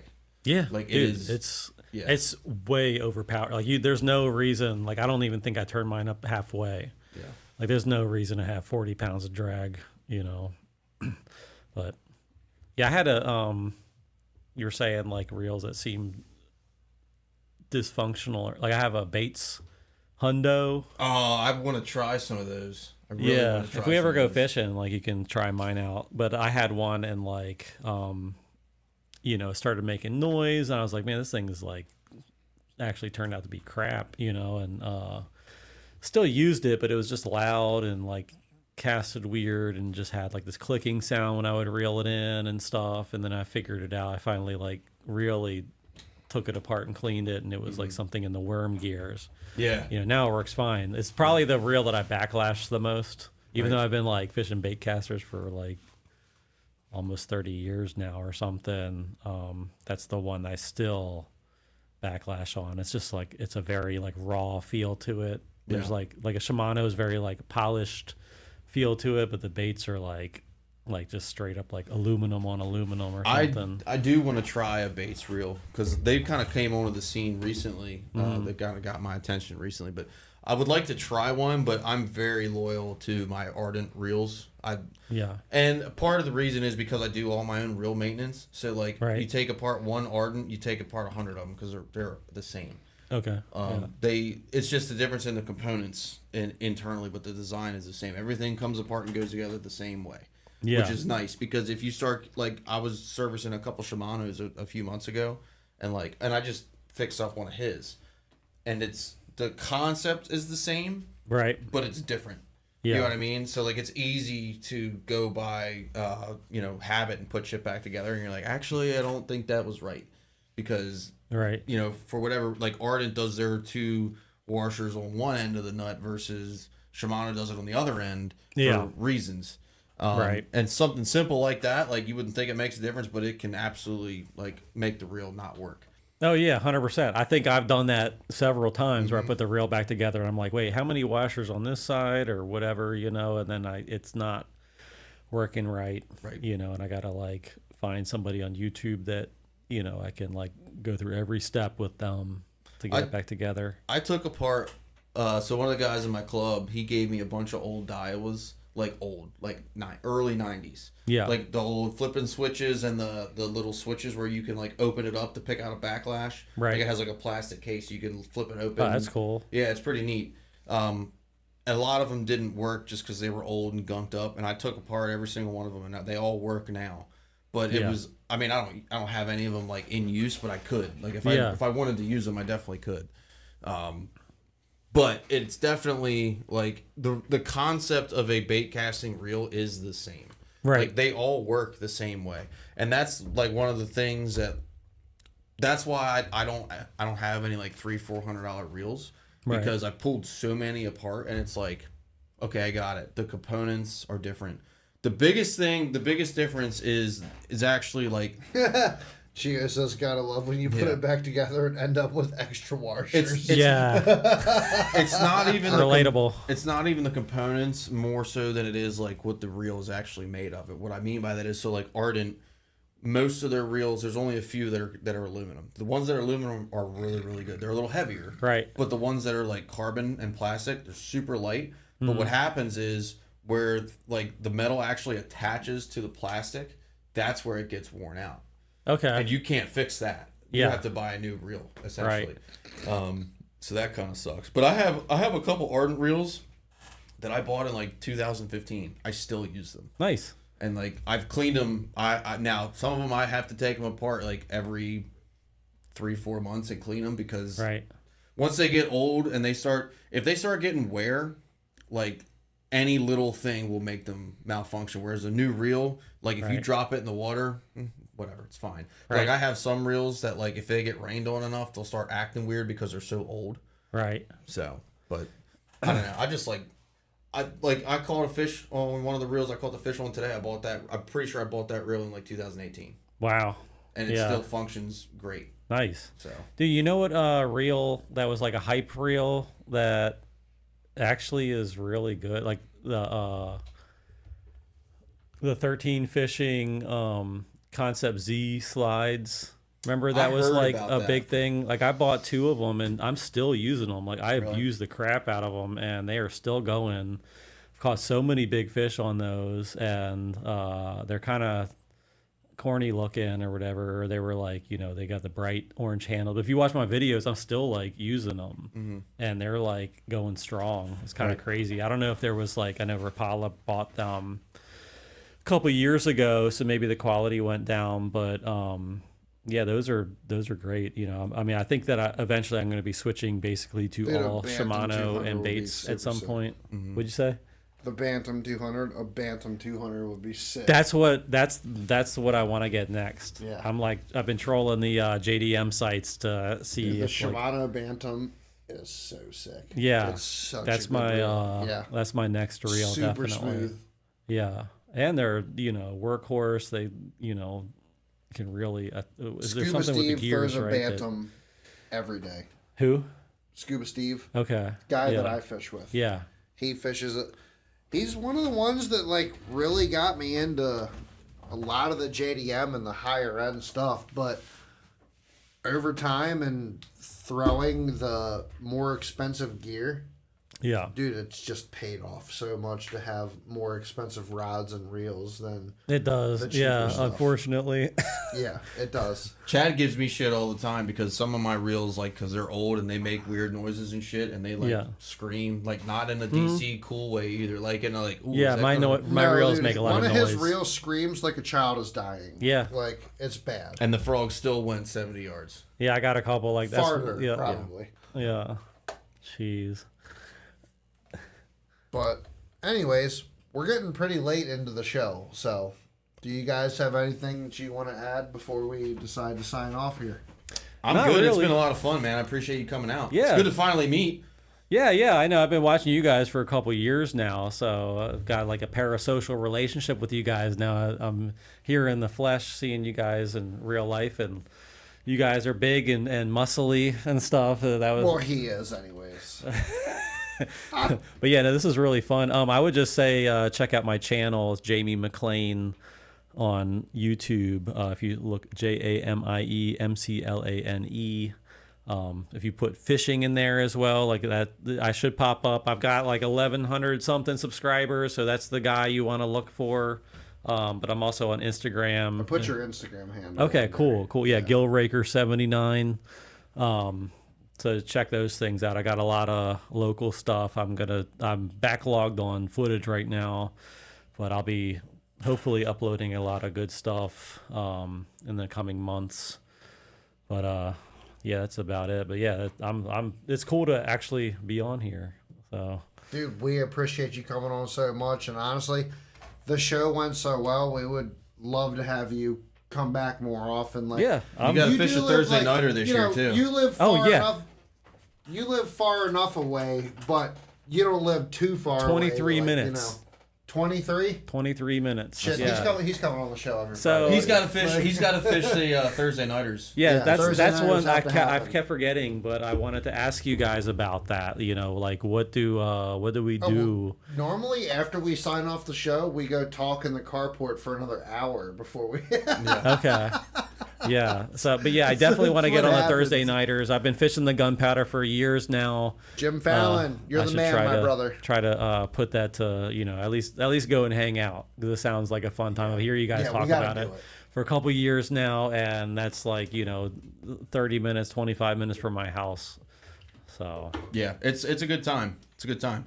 Well, thanks for joining us, man. I think we're gonna cut it, and then but. Yep. Thanks if you stuck with us on this long episode. We appreciate it. We'll see you guys. Well, I'm not going to see anybody for a while because I'm going away for work for a couple weeks. Are you? I told you about that. You should probably just quit your job. Yeah, then I won't have money to fish, though. So That's okay. No, it's not. I need to fish. That's the only reason I work. You have plenty of money saved up. Look, you have saved You America gotta walk the more financial than once or tightrope with twice. me. It's good, dude. Exactly. Like, If it wasn't, you got to pay to play. Work hard, play hard, man. oh man. Anyways, guys, thank you for joining us on another episode of Saturday Night Shenanigans. We had Jamie McLane in person come in here. Tony's up in here. We talked about some tournaments today. Can't wait to see you guys next week. And shit, maybe Jamie will even come back. He's only 23 minutes away. I'll definitely be back if you guys want me back. I'm going to hit him up. Oh, definitely. It's going to happen. Let's go.